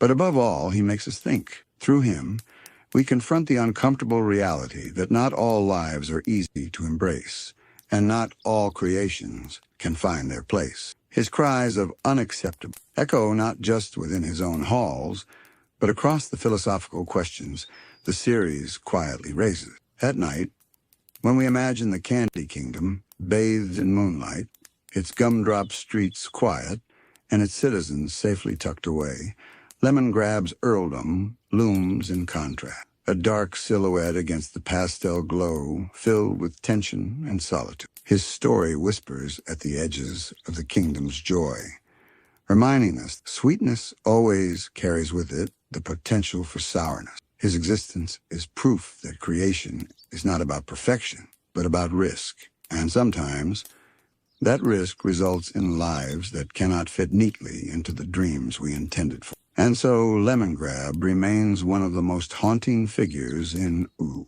Not because he is monstrous in the traditional sense, but because he is painfully real in his imperfection. He is what happens when a being longs for acceptance but cannot find it, when creation births something that does not match its maker's vision. His story lingers in the imagination long after the laughter fades, like the aftertaste of something bitter on the tongue. In the end, Lemongrab is not a failure to be erased, nor a villain to be defeated. He is simply a life to be endured, a sour note that deepens the melody of Adventure Time's world. His cries echo through the halls of his lonely earldom, piercing, strange, and unforgettable. And in those cries we hear not only his despair, but the truth of creation itself, that life in all its forms is rarely perfect, and that even the flawed and the unwanted still leave their mark upon the world. The Candy Kingdom is a place that glitters like a jewel in the land of Ooh. To most who wander in, it seems like a paradise. Brightly colored candy citizens line the streets, cheerful music drifts in the air, and everywhere you look there is sweetness, both literal and figurative. Children laugh, the shops brim with sugar-coated treats, and the castle itself rises tall and pink, like something out of a fairy tale. For outsiders, it feels like stepping into a dreamland where joy has taken solid form. Yet, as with many places in Ooh, the surface never tells the full story. Behind the candy-coated walls lies a world of contradictions. On the one hand, it's a functioning society where everyone appears to have a role. On the other hand, it is also a kingdom where freedom, individuality, and even survival hang by delicate threads controlled almost entirely by Princess Bubblegum. The question that lingers like a bittersweet taste is whether the Candy Kingdom is truly a utopia, or whether it is closer to a carefully disguised dystopia. To explore this, we have to first imagine what life must feel like for the candy citizens themselves. They were not born in the natural way, but were crafted by their rulers' science and magic. Their personalities, their shapes, even their abilities are not their own, but are designed to fit into a larger system. Many candy people are gentle, innocent, and eager to please, almost to a fault. At first glance, this makes them seem like the perfect community members, friendly, cooperative, and content. Yet that very innocence also raises a question. If your thoughts and desires are shaped from the moment of creation, is your happiness truly yours, or is it program? This tension between joy and control becomes clearer when we look at how Princess Bubblegum governs. She is both their ruler and their creator, which means her power over them is nearly absolute. To the candy people, she is not only their queen, but their mother, their god, and their protector.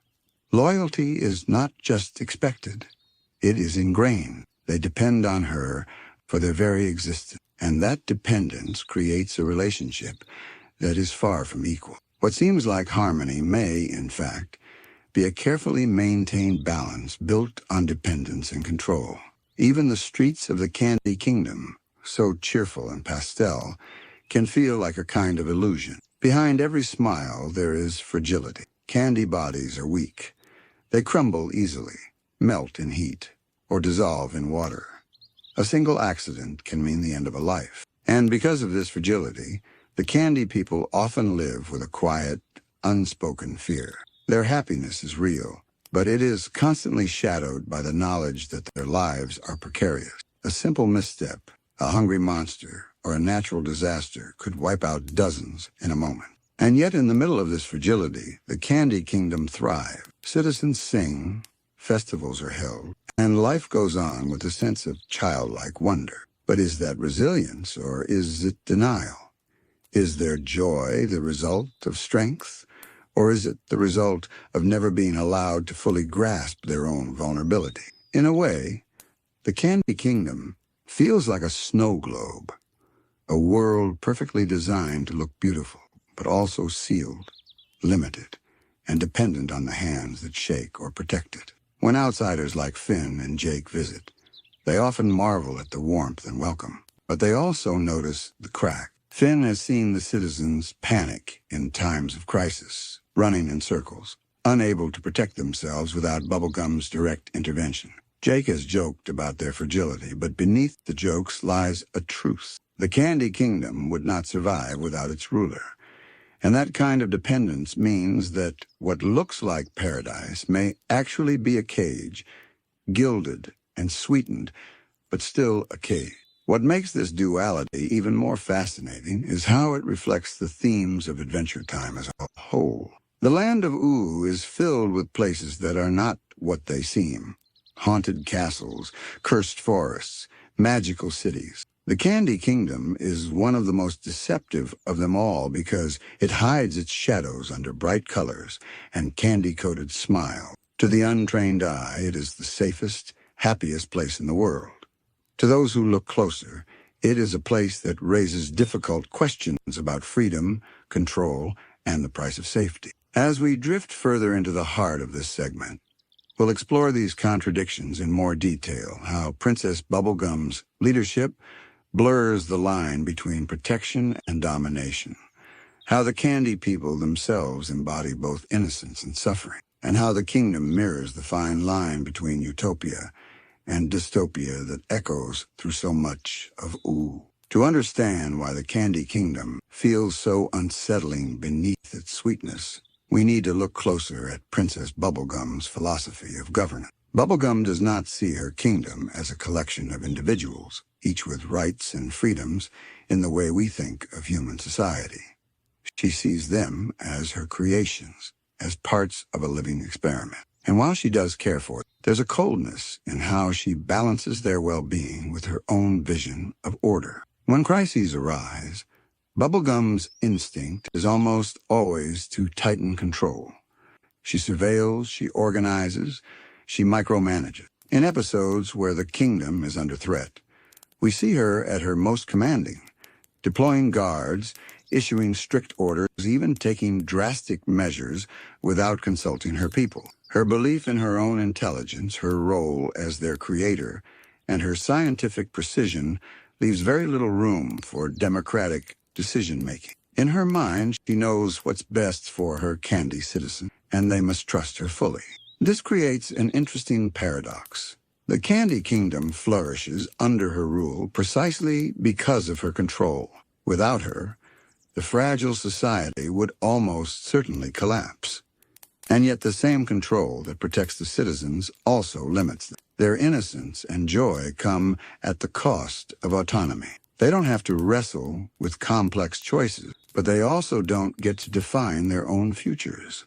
They are safe, but only within the bounds Bubblegum has drawn.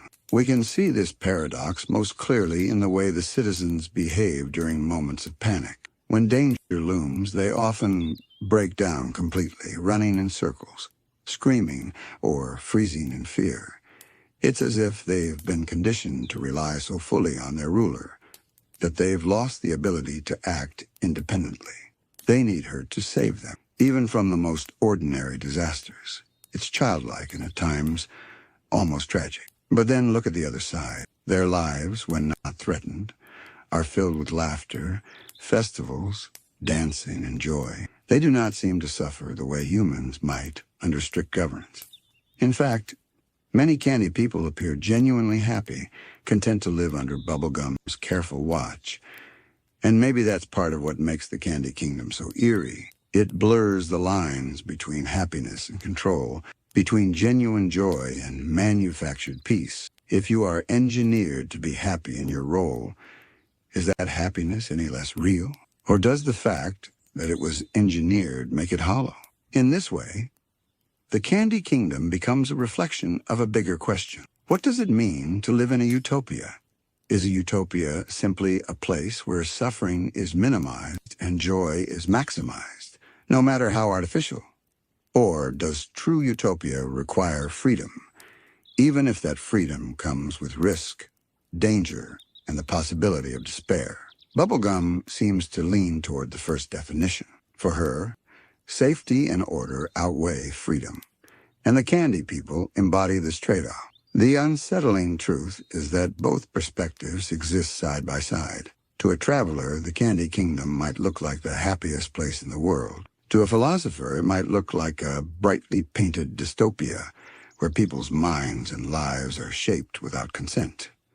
This duality is never fully resolved in Adventure Time, which makes it linger in our minds long after watching. Even Finn and Jake struggle with this tension. They admire Princess Bubblegum, they trust her, and they see her love for her people. But they also see the moments when her control crosses lines, when her actions look less like protection and more like domination. Finn, with his idealistic view of freedom and heroism, often finds himself uncomfortable with how little agency the Candy people have. Jake, more laid back, sometimes accepts the Candy citizens as they are, but even he has moments of unease when the kingdom feels too artificial. And so the Candy Kingdom becomes one of the most layered settings in all of O. It is beautiful, colorful, and inviting, but beneath the sugar coating lies something more complex, something that refuses to be neatly categorized. Utopia and dystopia swirl together like flavors in a candy, impossible to fully separate. As we continue drifting deeper into this question, we'll explore how this duality plays out in specific stories. Moments when the Candy citizens' joy shines brightest, and moments when the cracks in their paradise are impossible to ignore. Through these examples, the Candy Kingdom reveals itself not as one thing or the other, but as a paradox, a place that challenges us to think about the true meaning of happiness, control, and freedom. One of the clearest glimpses into the kingdom's fragile balance comes during the episodes where chaos slips through its sugary defenses. Take, for instance, the times when Princess Bubblegum loses her grip on power even briefly. The Candy citizens often spiral into confusion, unable to govern themselves or make collective choices. Their voices rise in panic, their actions become erratic, and the atmosphere of joyful harmony unravels with startling speed. This is not just comedic exaggeration. It reveals how dependent they are on her presence. Without Bubblegum's steady hand, the illusion of utopia crumbles almost instantly. Yet we must pause and wonder if this dependency was intentional. Did Bubblegum design her subjects to need her in such a profound way, or did it emerge naturally as a side effect of her science? If the former, then the Candy Kingdom is less a society and more a carefully constructed organism, with Bubblegum as its brain. If the latter, then it shows how unpredictable creation can be, that even in her genius she may have accidentally engineered a kingdom that cannot stand without her. Either possibility feels unsettling, because both strip the Candy citizens of the independence we might expect from living beings. The Candy people's fragility is not limited to government. Their very bodies, being made of sugar and confections, are susceptible to destruction in ways that make their mortality both comical and heartbreaking. Peppermint Butler can be crushed. Cinnamon Bun can lose pieces of himself, and yet they continue on as though these injuries are little more than inconvenience. This resilience is charming, but it also underscores how differently they perceive existence. Do they fear death in the way humans do? Or does their engineered nature make them less burdened by that awareness? If their lives can be so easily broken and repaired, is their sense of mortality dulled? And if so, what does that mean for the depth of their happiness or suffering? There's also the question of obedience. Many of the Candy citizens adore Princess Bubblegum, not because they chose to, but because they seem designed. Their loyalty feels instinctual, coded into their very being.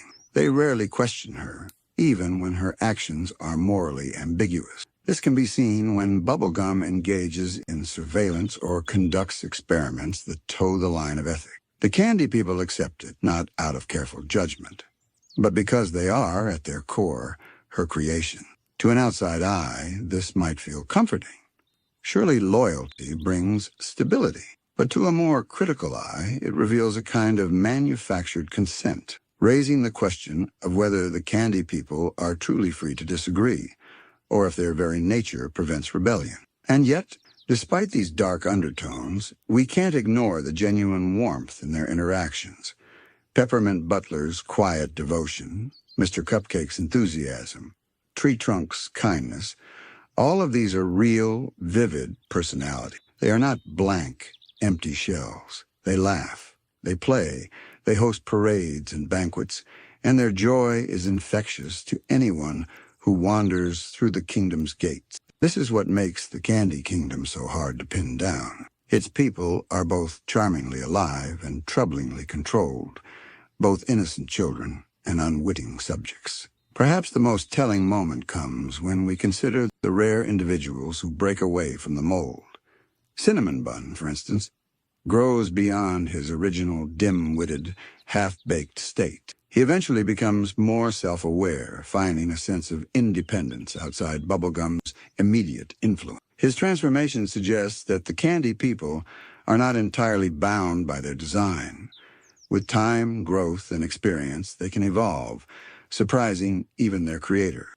This offers a glimpse of hope, a suggestion that beneath the sugary shell, there lies the spark of true individuality waiting to emerge. This duality between dependence and independence, between utopia and dystopia, is what makes the Candy Kingdom one of the most fascinating landscapes in Adventure Time. It is both a child's dream of paradise and an adult's nightmare of control. The bright colors and whimsical architecture lure us in, while the underlying questions about autonomy and free will keep us awake, pondering long after the episode ends. When we look at the Candy Kingdom, we are not just seeing a setting. We are seeing a mirror held up to our own ideas of governance, safety, and freedom. What do we sacrifice for the sake of peace? How much control is too much? And if happiness is given to us rather than earned, does it lose its meaning? The Candy Kingdom does not provide clear answers. Instead, it wraps these questions in sugar, presenting them gently, almost playfully, yet leaving us with an aftertaste that is far more complex than sweetness alone. As we drift further into this sugary paradox, it becomes clear that the Candy Kingdom is not meant to be taken at face value.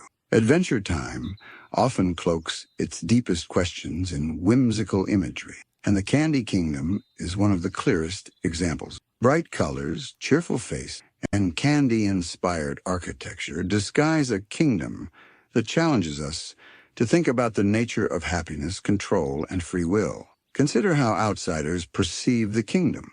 To Finn and Jake, the Candy Kingdom is a home base, a safe place to return after their wild adventures. To wandering travelers, it must appear as a haven of joy and sweetness. Its festivals, its lively parades, and its endless supply of candy delights create an image of perfection.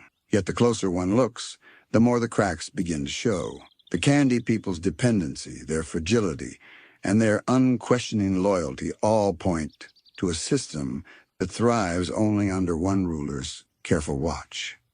Remove her, and the Utopia falters. This leads us to reflect on Princess Bubblegum herself. She is not a tyrant in the traditional sense. She does not rule through cruelty or fear, but through a kind of maternal oversight. She loves her citizens in her own way, tending to them as one would tend to a garden. But love in her hands is inseparable from control.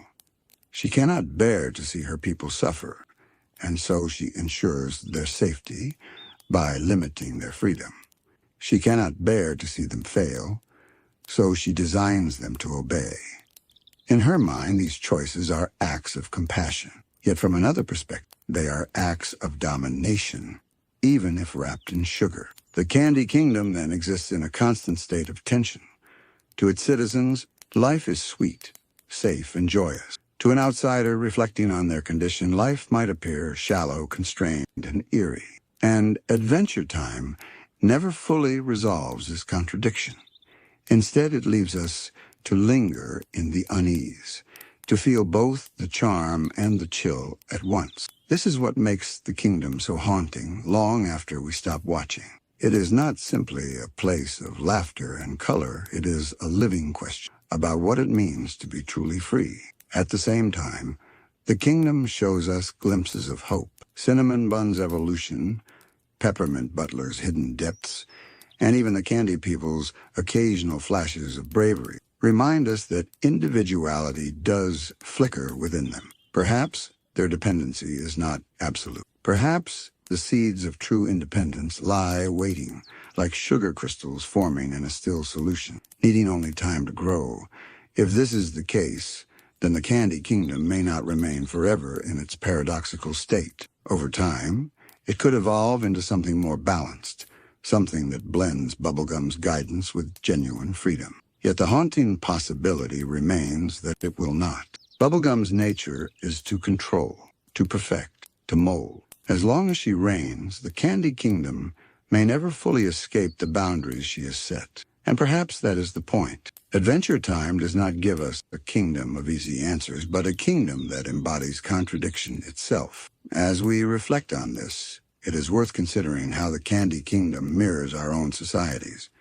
Many governments, many communities balance the same tension between safety and freedom, between control and chaos. Too much order and individuality withers. Too much freedom and stability crumbles. The Candy Kingdom distills this tension into a sugar-coated metaphor, one that feels deceptively light, but resonates deeply with anyone who has wondered about the cost of peace. And so, when we see the Candy People laughing in the streets, or cowering in panic, or looking with wide eyes at their beloved princess, we are not just watching a whimsical cartoon kingdom. We are watching a reflection of ourselves dressed in candy colors to help us swallow the weight of the truth. The Candy Kingdom is both a utopia and a dystopia, a place where joy and control coexist in an uneasy harmony. Perhaps that is why it stays with us long after the episode ends, because, like a piece of candy, it is sweet on the tongue, but lingering beneath the sugar is a flavor more complex, more unsettling, and far more real. When we think of candy, most of us imagine something simple and comforting. A lollipop on a summer's day, a piece of chocolate melting on the tongue, or the quiet crinkle of a wrapper late at night. Candy is usually a symbol of delight, innocent, harmless, even childlike. But in the world of ooh, candy takes on a much stranger role. It does not remain an object of consumption, but instead becomes something more unsettling. It becomes alive. The candy citizens of the Candy Kingdom are not mere decorations, nor static creations placed there for show. They walk, talk, laugh, and cry. They sing songs, attend parties, and worry about their safety when threats loom. On the surface, this liveliness adds to the whimsy of Adventure Time's world. But when we pause to think about it, when we allow the bedtime quiet to sink into our minds, it becomes something far more existential.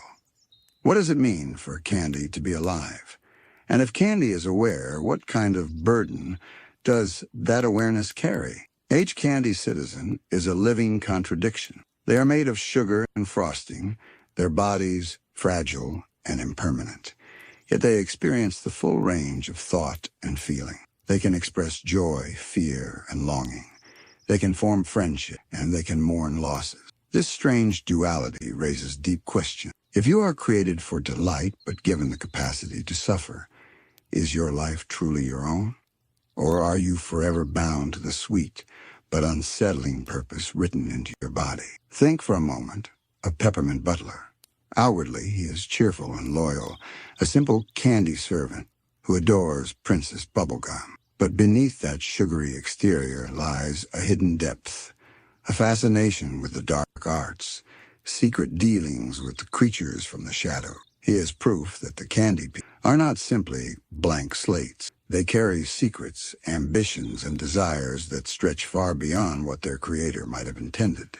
Yet his very existence prompts a haunting thought. Does the sweetness of his form mask the heaviness of his knowledge, making him carry that burden with an eeriness no one else suspects? Or consider Cinnamon Bun, whose journey from half-baked to fully baked mirrors a struggle for identity. In his early days, he is clumsy and incomplete, unable to fully process the world around him. But with time and with change, He grows sharper, more independent, more himself. The transformation is hopeful, but also strange. Ford suggests that even candy, fragile, sugary candy, can undergo a kind of evolution. They are not static creations. They are living beings capable of growth, pain, and self-discovery. And with that capacity comes the shadow of responsibility. If candy can change, then it must carry the same existential questions we do. Who am I? Why am I here? What is the meaning of this fragile, fleeting life? What makes this concept so quietly haunting is that the candy people do not always seem aware of the strangeness of their existence. They live their lives with an innocent joy, rarely pausing to wonder about the nature of their bodies or the fragility of their form. And yet, through moments of fear or confusion, we catch glimpses of the truth slipping through. Their panics, their worries, their cries for help, these show us that they know, at least on some level, that their lives can end as easily as a cookie crumbles or a sugar crystal dissolves in water.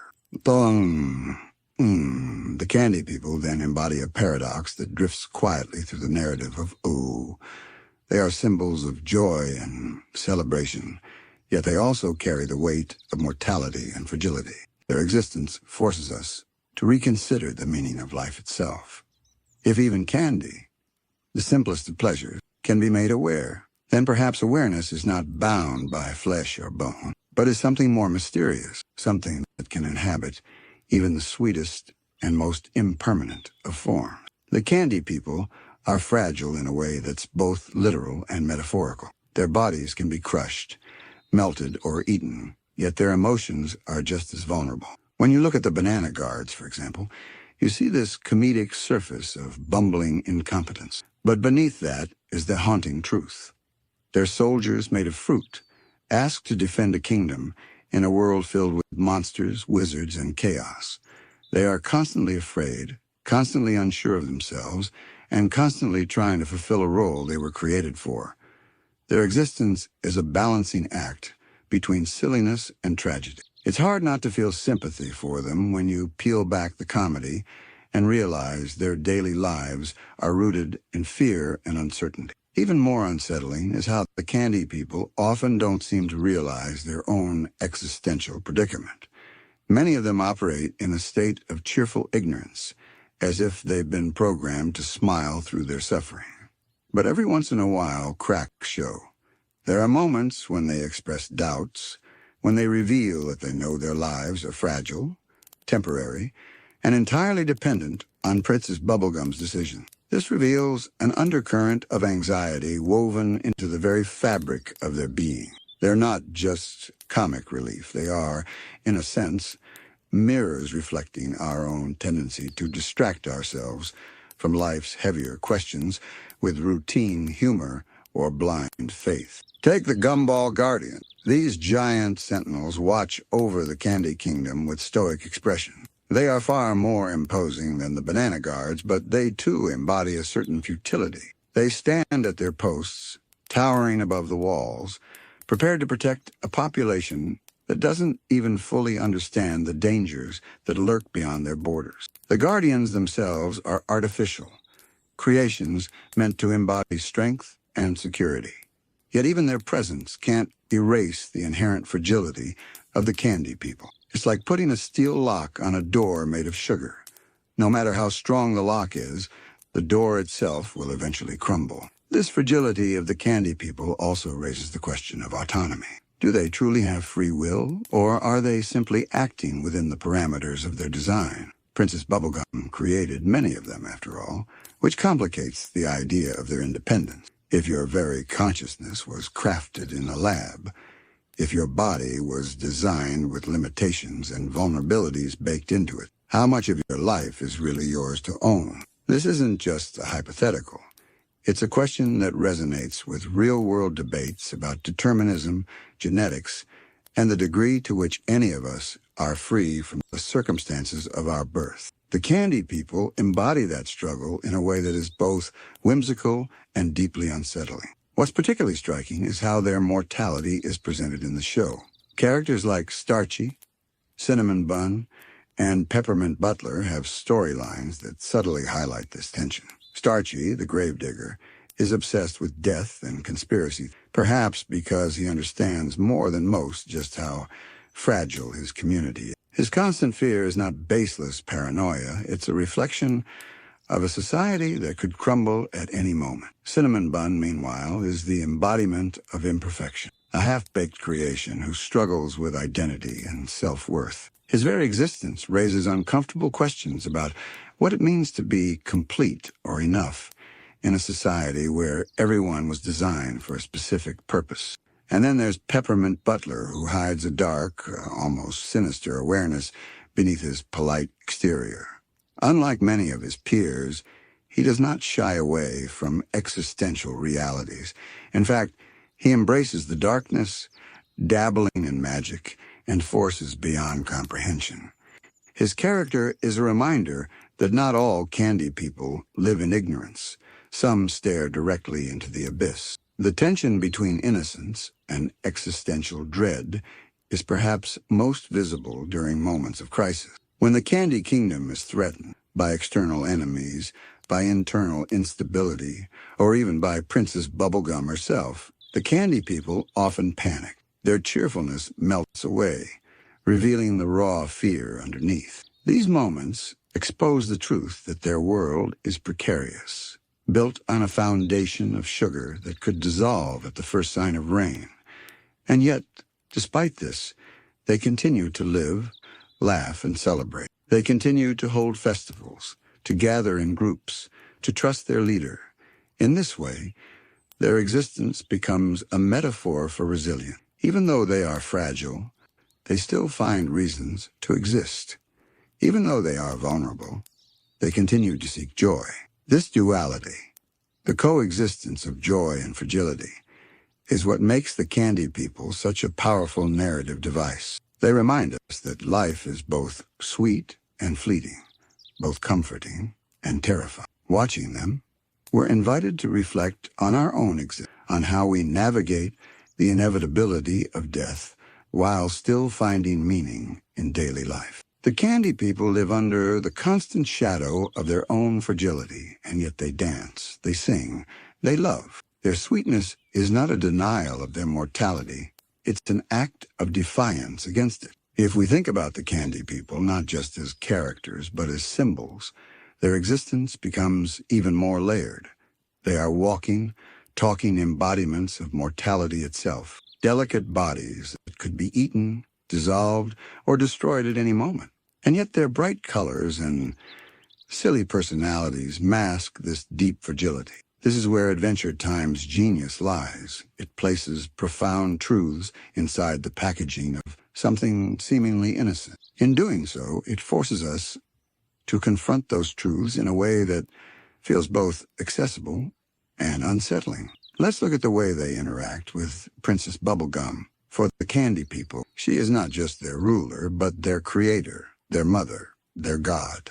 Many of them treat her with an almost religious reverence, and for good reason. She holds the power of life and death over them. She can create new Candy People at will, reshape their personalities, and even fix or erase them if she chooses. The existential weight of this relationship is enormous. Imagine living your life knowing that your very being was designed by someone else, and that this person could change you or end you whenever they felt like it. That is the reality of the Candy Kingdom. And yet the Candy People rarely question. They trust Bubblegum implicitly, accepting her control as natural.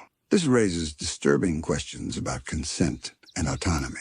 Do they trust her because they genuinely choose to, or because their very nature was engineered to ensure loyalty? The blurred line between free will and programming is never resolved in the show, which only deepens the philosophical unease. The Candy Kingdom may look like a sugary paradise, but it carries the undertones of a benevolent dictatorship, or perhaps something closer to divine rule. But what about the individuals who push against? Characters like Cinnamon Bun and Peppermint Butler stand out because they don't fit neatly into the mold. Cinnamon Bun, though often portrayed as goofy or incompetent, undergoes one of the most significant transformations in the series. Over time, he grows stronger, more self-aware, and eventually even achieves independence from Bubblegum. His arc suggests that while the Candy People may have been created to serve a specific role, growth and change are still possible. Cinnamon Bun becomes a living argument for free will, proof that even those born into fragility can evolve beyond their origin. Peppermint Butler, on the other hand, represents the opposite extreme. He embraces knowledge and power that Bubblegum might disapprove of, dabbling in the occult and forming connections with dark forces. His choices reveal a different path, one where awareness of fragility doesn't lead to despair but to ambition, even at the cost of morality. Peppermint Butler doesn't hide from the existential truth. He stares into it, accepts it, and uses it as fuel for his own strange, shadowy pursuits. He is the Candy Kingdom's reminder that not everyone will choose blind loyalty in the face of fragility. Some will rebel, and in doing so, they reveal just how complex the Candy People can be. It's also worth considering how their existence mirrors our own coping mechanisms with mortality. Most of us don't spend every waking moment thinking about the fact that we will eventually die. Instead, we fill our lives with work, hobbies, relationships, distraction, ways to keep the darker thoughts at bay. The Candy People do the same. They hold parties, play games, tell jokes. Their silliness isn't just comedic relief, it's survival. Their laughter is an act of resistance against the inevitability of death, just as ours often is. The difference, of course, is that their fragility is far more obvious than ours. When you see a sentient candy corn crumble or melt, you're reminded just how tenuous life really is. This existential undercurrent becomes even more pronounced during times of war or crisis in the Candy Kingdom. When invaders attack, or when the kingdom itself begins to collapse, the Candy People's fear is palpable. Their screams and panic don't just read as cartoon exaggeration. They feel real because they are living beings who know how little it would take for their lives to end. In these moments, the bright candy coating is stripped away, and what's left is raw vulnerability. Yet even after the chaos ends, they return to their celebrations, their cheerfulness, their parade. It's almost like they're choosing to forget the terror because remembering it too vividly would make life unbearable. In this way, the Candy People are not unlike us, moving through the cycles of fear and forgetting in order to keep going. Perhaps the most haunting aspect of their existence is how casually they accept their place in the world. The Banana Guards know they are bad at their jobs, yet they keep trying. Starchy knows death is inevitable, yet he digs graves with a kind of resigned purpose. Cinnamon Bun accepts his imperfections even if others mock him. Each candy person, in their own way, carries the burden of mortality with a blend of innocence and quiet acceptance. They are fragile, yes, but they do not stop living. They continue to laugh, to love, to hope. Their sweetness isn't a mask. It's their way of making the weight of existence just a little easier to bear. Adventure Time could have made the Candy People nothing more than background comedy, little more than living sight gags. But instead the show leans into their existence as a metaphor, turning them into some of its most quietly profound characters. By existing at the intersection of whimsy and tragedy, they force us to confront the same question we wrestle with in our own life. How do we live joyfully when we know we are fragile, temporary, and finite? The existential weight of being living candy also extends beyond the boundaries of the Candy Kingdom itself. When outsiders encounter them, the reactions range from fascination to horror. For characters like Finn and Jake, the Candy People are friends, neighbors, companions in adventure. But for others, creatures who see food as food, their very existence raises uncomfortable questions. Are they prey? Are they tools? Are they equals? To exist as something that others might want to consume is perhaps the sharpest reminder of mortality possible. And yet the Candy People persist. They laugh in the face of danger, even when that danger comes from the very essence of what they are made of. This strange duality, being both delightful and edible, creates a lingering sense of unease. It mirrors the way we often avoid thinking about the uncomfortable truths of our own condition. We decorate our lives with sweetness. We fill our days with distractions, but underneath it all, we know what we are made of: flesh, bone, and a clock that is always ticking. The candy people are us, distilled into sugar and wrapped in bright colors. They are innocent, yet deeply aware, and their awareness gives their joy a bittersweet tone. Consider how many of them live with childlike personalities. Peppermint Butler aside, most candy people are naive, silly, almost carefree. This could be read as comic relief, but it might also reflect a deeper truth. When you know your life could end so easily, perhaps ignorance becomes a kind of mercy. To live too fully in awareness of fragility might lead to despair. So they play, they laugh, and they keep their worries shallow. It's a way of surviving the unbearable weight of being alive, much like how children laugh and play even in times of uncertainty. Yet there are moments where the facade cracks. We see Starchy brood over death, Peppermint Butler dabble in the occult, even Cinnamon Bun grow restless with his own limitations. These cracks in the sugar shell reveal that awareness cannot be kept away forever. It seeps in, even in the happiest of kingdoms. Awareness of mortality is the shadow that stretches quietly behind every piece of candy, and it shapes their lives in subtle but meaningful ways. And what of Princess Bubblegum, the architect of their existence? For her, the candy people are both her greatest achievement and her heaviest burden. She created life, yes, but she also created suffering. Every time one of her creations dies, every time one of them feels fear, it must weigh on her. Does she regret it? Or does she see their fragile lives as worth the joy they bring to each other, however brief that joy might be? Adventure Time never answers these questions outright, and that silence is what makes them linger so powerfully. When we reflect on the candy people, we're invited to reflect on ourselves. We too are fragile beings, easily broken, yet filled with the capacity for laughter, connection, and love. We build our kingdoms just as they build theirs, and we face the same questions of meaning and purpose. Are we here by accident or by design? Do we have true free will, or are we shaped by forces beyond our control? The candy people turn these abstract, philosophical questions into living, breathing character, so that even as we chuckle at their antics, we feel the quiet tug of something deeper. It is in this quiet reflection that the candy people reveal their greatest truth. Sweetness and fragility are not opposites, but companions. To be fragile is to know the sweetness of life more fully, because every moment feels precious. To be sweet is to push back against fragility, to find joy even in the shadow of death. The candy people embody this paradox, and in doing so, they remind us of our own.